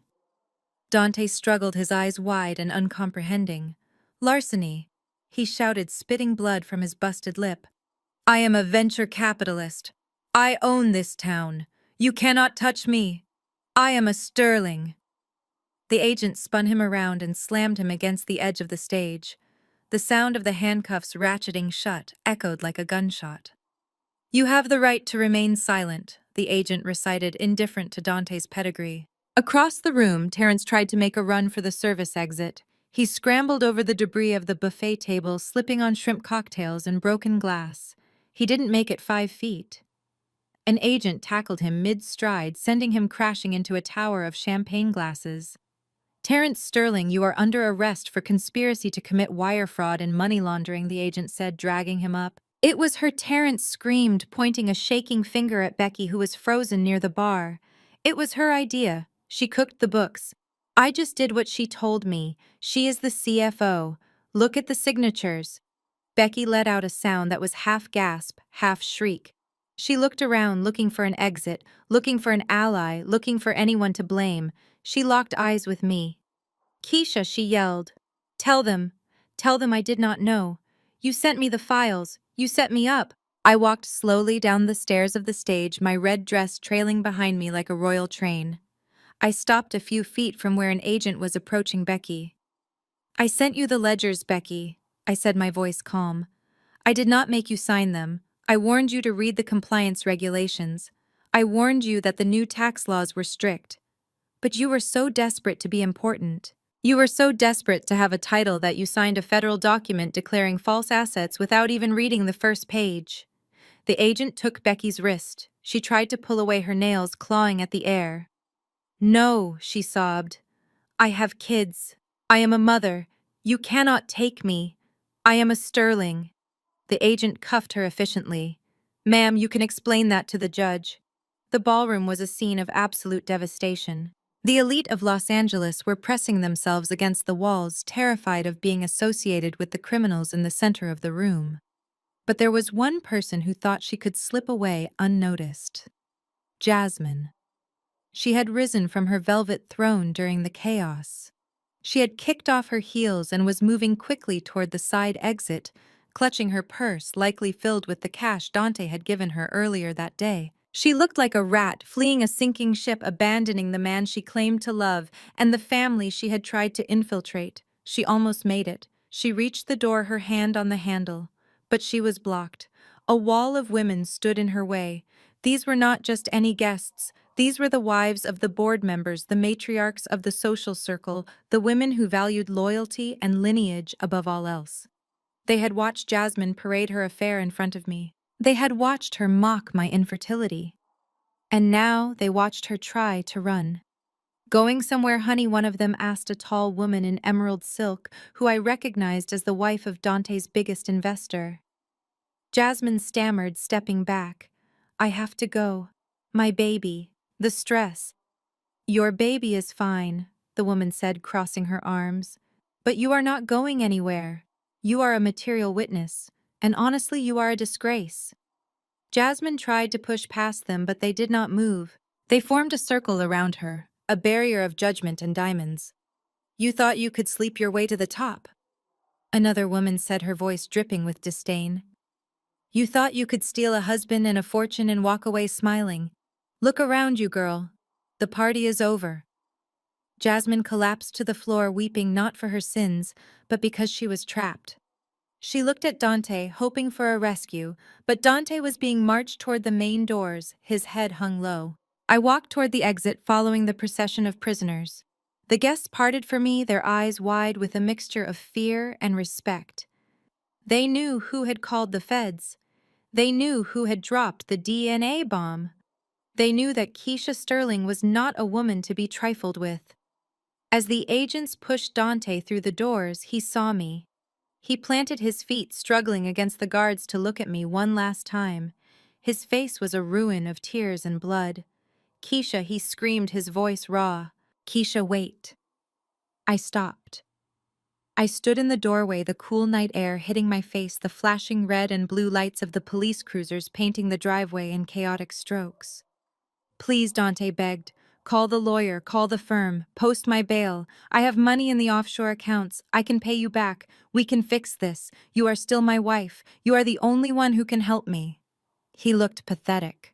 The man who had told me I was a bad investment. The man who had evicted me in the rain.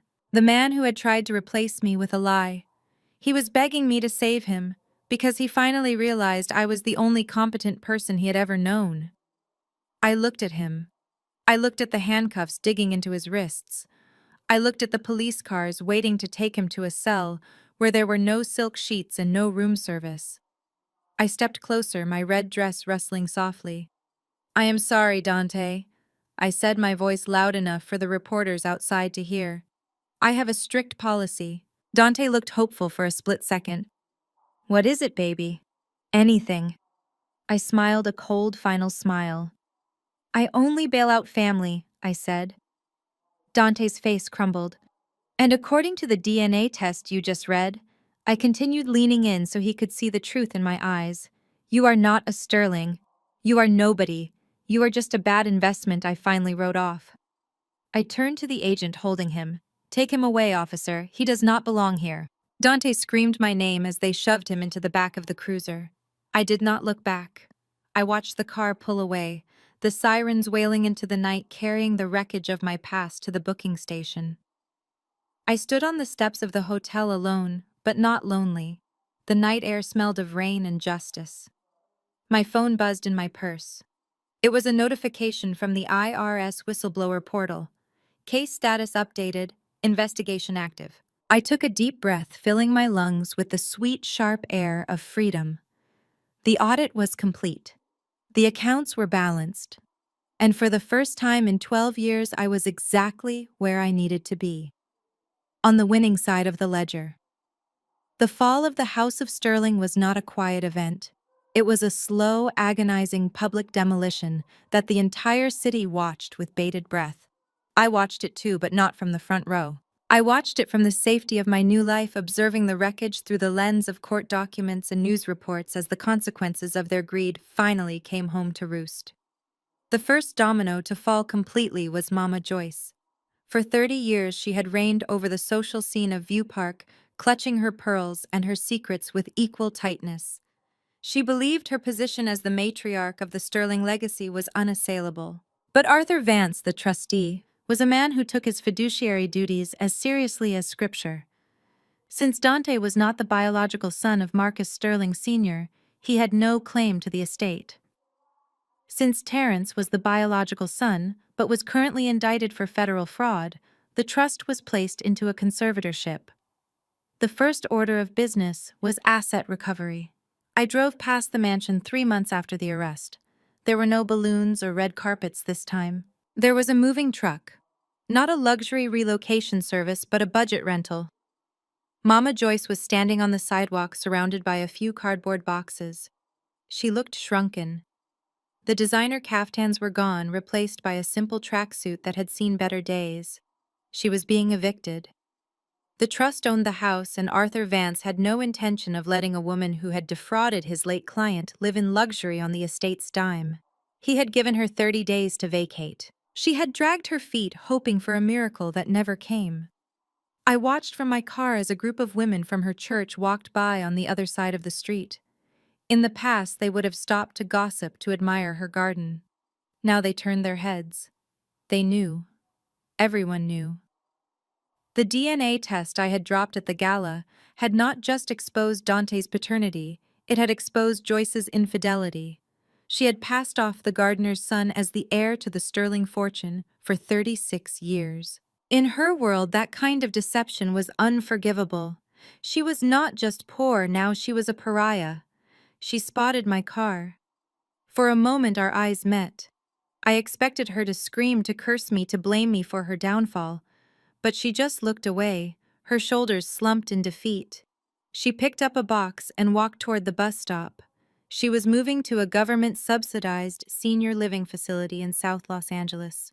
It was a roof over her head, but it was a long way from the hill. Dante's fate was less quiet and far more brutal. The federal trial lasted 3 weeks. The evidence I had provided, the forensic audit, the tax returns Becky had signed, the wire transfers, was insurmountable.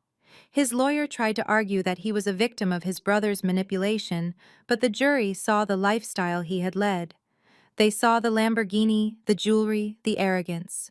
The judge sentenced him to 10 years in federal prison. No parole for at least 8. I went to the sentencing. I needed to see it finished.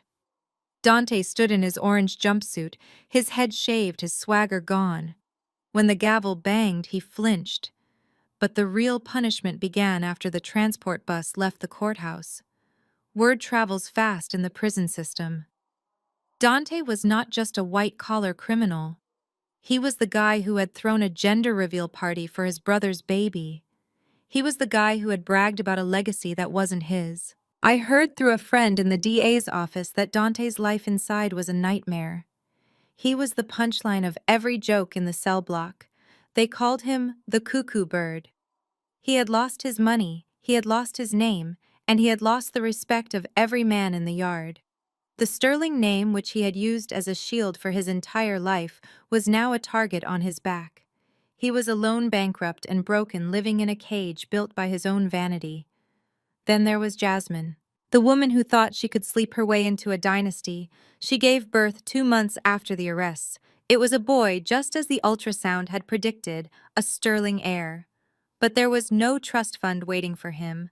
Terrence's assets were frozen by the government to pay restitution for the fraud. The Sterling Trust was locked down in litigation. Jasmine tried to visit Terrence in jail, hoping to secure some kind of support. I heard she brought the baby hoping to play on his fatherly instincts. Terrence refused to see her.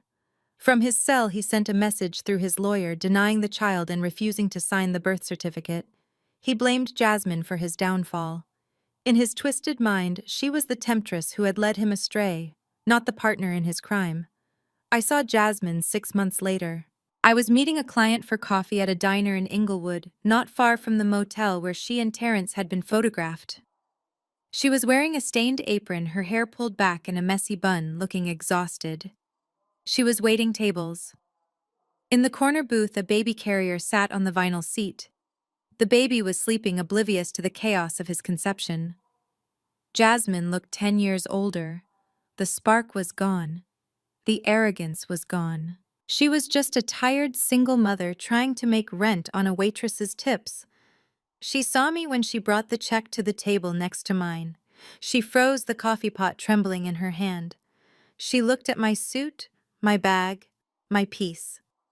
I saw the question in her eyes. She wanted to ask for help. She wanted to ask for mercy.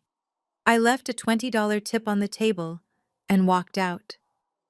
I did not hate her anymore. I did not feel anything for her. She was living the life she had tried to escape the hard way. She had gambled her youth and her body on a lie, and the house had won. Finally, there was Becky, my sister-in-law, the new CFO. Her downfall was perhaps the most complete because she had the most to lose socially. The federal charges against her were severe. Signing fraudulent tax documents is a felony. She took a plea deal to avoid a long prison sentence, agreeing to testify against Terrence and Dante. She got 2 years of house arrest and probation, but the collateral damage was total. Terrence filed for divorce from prison, citing her cooperation with the feds as betrayal. Because of her felony conviction and the instability of her situation, she lost custody of their children. Terrence's parents, who had always tolerated her but never loved her, petitioned the court for guardianship and won. They argued that a woman who would loot a company and frame her brother-in-law was not fit to raise sterling grandchildren. Becky was evicted from her home in View Park. She had no job, no husband, no children, and a criminal record that made her unemployable in any finance-adjacent field. The last I heard, she had moved back to Ohio to live with her parents in the small town she had spent her whole life trying to pretend she wasn't from. She was working as a cashier at a grocery store, the very fate she used to mock people for. The woman who had poured wine on me to mark me as lower class was now scanning coupons for a living. The Sterling family had been a monolith, a fortress of wealth and judgment that had loomed over me for 12 years. They had seemed untouchable, but they were rot from the inside out. All it took was one person to stop propping them up. I sat in my new office looking at the file marked Sterling closed. They were all gone, scattered to the winds of poverty, prison, and irrelevance. They had tried to erase me. They had tried to make me homeless. They had tried to steal my dignity. In the end, they had only succeeded in erasing themselves. I closed the file and put it in the shredder. The sound of the paper being sliced into confetti was the most satisfying sound I had ever heard. The past was dead, the debt was paid, and I had a meeting to get to. The extended stay motel on La Brea smelled of lemon cleaner and stale cigarette smoke, a sharp contrast to the lavender diffusers and fresh linens of the home I had just been evicted from. I sat at the small, wobbly desk pushing aside the complimentary coffee maker to make room for my laptop. Outside the window, sirens wailed, and the neon sign of a 24-hour liquor store buzzed with a rhythmic electrical hum. It was 3 in the morning. Most women in my position would be sleeping or crying or calling their mothers. I was doing none of those things. I was working. I opened my laptop and the screen cast a harsh blue glow over my face. I cracked my knuckles, a habit I only engaged in before a difficult audit. For 12 years, I had been Dante Sterling's wife, his partner, and his support system. But tonight, I was none of those things. Tonight, I was the senior forensic auditor who had brought down 3 Ponzi schemes and a corrupt city councilman.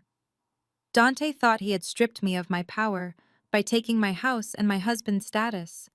He forgot that I was the one who set up his passwords. I navigated to the login page for the Sterling Venture Capital secure server. My fingers hovered over the keyboard. Dante was arrogant. He was the kind of man who believed he was too smart to be hacked and too important to follow basic security protocols. He had likely changed his social media passwords to lock me out of his public image, but the financial back end, the boring stuff, the numbers he hated looking at, he would have left that alone. I typed in the admin username. Then I typed in the password. It was the date of our wedding, followed by the word forever. The screen flashed green. Access granted. I let out a short, humorless laugh. He was so lazy. He had discarded the marriage but kept the password because remembering a new string of numbers was too much effort for a man who had never done a day of hard labor in his life. I was in. I started with the joint accounts, the ones he thought I was too emotional to check. I pulled up the transaction history for the last 6 months. The numbers scrolled past, reflecting the life we had built. Mortgage payments, utility bills, groceries. And then I saw it. A transfer. It was not small. It was a hemorrhage. $500,000 wired out of our joint retirement fund. The nest egg I had contributed to with every bonus check, every overtime hour, every tax season hustle. It was gone. Transferred to an LLC I did not recognize called New Horizon Holdings. I opened a second window and ran a search on the LLC. It was registered in Nevada 3 months ago. The signatory was obscured, but the associated bank account led to a debit card purchase history that told a story more vivid than any confession. Exotic Motors Los Angeles, $280,000. Tiffany & Co. Beverly Hills, $85,000. I closed my eyes for a second, letting the rage settle into a cold, hard knot in my chest. He had bought a supercar, probably that matte black Lamborghini he had been drooling over on Instagram. And the ring. The ring Jasmine was probably wearing right now while she slept in my bed. He had paid for his mistress's engagement ring with his wife's retirement money. But why steal from the retirement fund? Dante had access to the family operating accounts. He had a trust allowance. Why risk a federal crime by draining a joint 401k without spousal consent? Unless he had no other choice. I dug deeper. I switched from the joint accounts to his personal credit lines. This was where the forensic part kicked in. I looked for patterns. I looked for the holes where the money should be. The Sterling family name was synonymous with wealth, but the numbers on my screen were telling a different story. Dante was not rich. He was drowning. I found transfers to offshore accounts in Malta and Curaçao. Online casinos. High-stakes poker sites. The amounts were staggering. 50,000 lost on a Tuesday. 100,000 lost on a Friday. He was bleeding cash. Then I checked his investment portfolio, or what was left of it. He had leveraged everything on a series of high-risk crypto coins that had crashed 6 months ago. The timeline matched perfectly with when he started bringing Jasmine to business dinners. He was panicking. He was broke. He was robbing Peter to pay Paul, and I was Peter. But debt alone did not explain the urgency of the divorce. He could have stayed married and tried to hide it. Why the rush? Why the public humiliation? I pulled up the digital copy of the Sterling Legacy Trust documents. I had scanned them years ago when I was organizing his files. I scrolled to the disbursement clauses. There it was. Clause 4, Section B. The primary beneficiary, Dante Marcus Sterling, shall receive the corpus of the trust totaling $50 million upon his 37th birthday, provided he has established a line of succession. This is defined as a biological male heir, born in wedlock, or a stable marriage of no less than 5 years with proof of viable pregnancy. I checked the date. Dante turned 37 in exactly 30 days. The puzzle pieces snapped together with a satisfying click. He was broke. He owed sharks and bookies money he did not have. He needed that $50 million to save his life and his reputation, but I had not given him a son. And after 12 years, our marriage was a dead end for the trust requirements, because he needed the heir to secure the payout immediately. Jasmine was not just a mistress. She was a transaction. She was an incubator for his $50 million check. He needed that baby boy born, or at least proven to exist before his birthday deadline. That was why he evicted me. That was why he needed the divorce signed tonight. He needed to marry Jasmine and legitimize that pregnancy before the trustee reviewed his file next month. He was not in love. He was in debt. I sat back in the cheap motel chair, the springs creaking under me. He had destroyed my life not out of passion, but out of accounting. He had calculated that discarding me was cheaper than missing out on his inheritance. I saved every document. I downloaded the bank statements, the gambling logs, the crypto losses, and the fraudulent transfer of my retirement funds. I created a folder named the Sterling Audit and encrypted it with a password he would never guess. Just as I was about to close the laptop, a notification chimed. A new email had arrived in my personal inbox. It was not from a client or a lawyer. The sender name was blank. The subject line was just one word: karma. I hesitated, my finger hovering over the trackpad. It was 4 a.m. Who was emailing me now? I clicked open the message. The body of the email was short, but it stopped my heart. Ms. Sterling, I saw what happened at the Onyx tonight.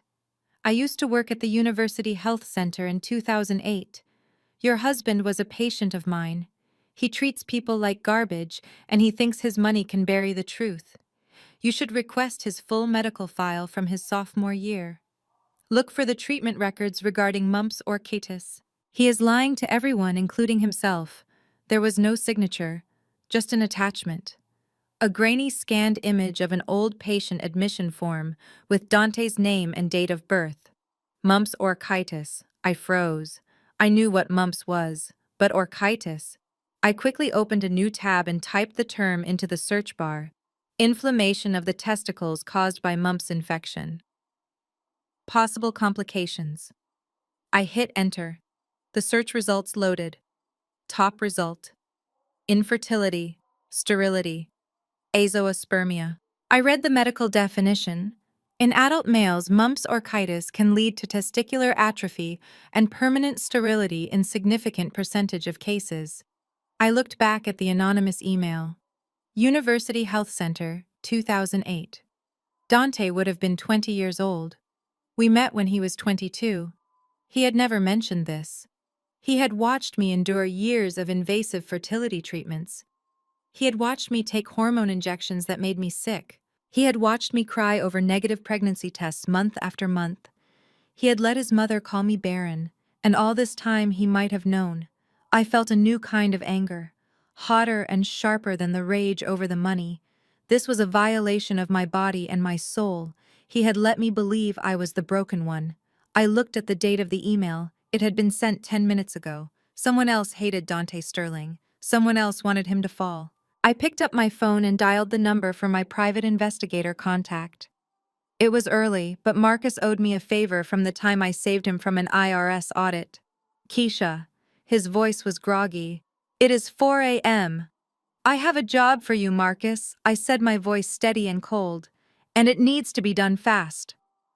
What is it? He asked, waking up. I need a DNA sample from Dante Sterling, I said.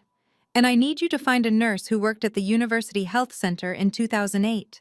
I looked at the screen at the evidence of the stolen $500,000 and the hint of a medical secret that could shatter the Sterling empire. Dante wanted a male heir to unlock his millions. He was banking on biology to save him. But he had forgotten the first rule of accounting. Always check the source data. If this tip was true, then the baby in Jasmine's belly, the golden ticket to his $50 million, could not possibly be his. And if that baby was not his, then Dante Sterling was not just broke. He was extinct. I closed the laptop. The sun was starting to rise over Los Angeles, painting the smoggy sky in shades of bruised purple and orange. I stood up and walked to the window. I had lost my house. I had lost my husband. But I had found the weapon I needed. It was time to go to work.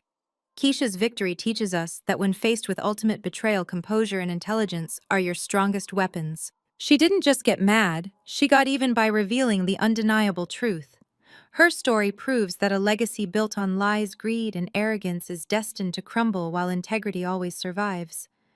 It reminds us to never underestimate our own worth, even when those closest to us try to discard us. Sometimes the best revenge isn't noise or violence, but simply letting the cold, hard facts do the talking. Always keep your receipts, because the truth is the only currency that truly matters. Have you ever had to expose a lie to protect yourself? Tell your story in the comments below, and subscribe for more satisfying tales of justice served.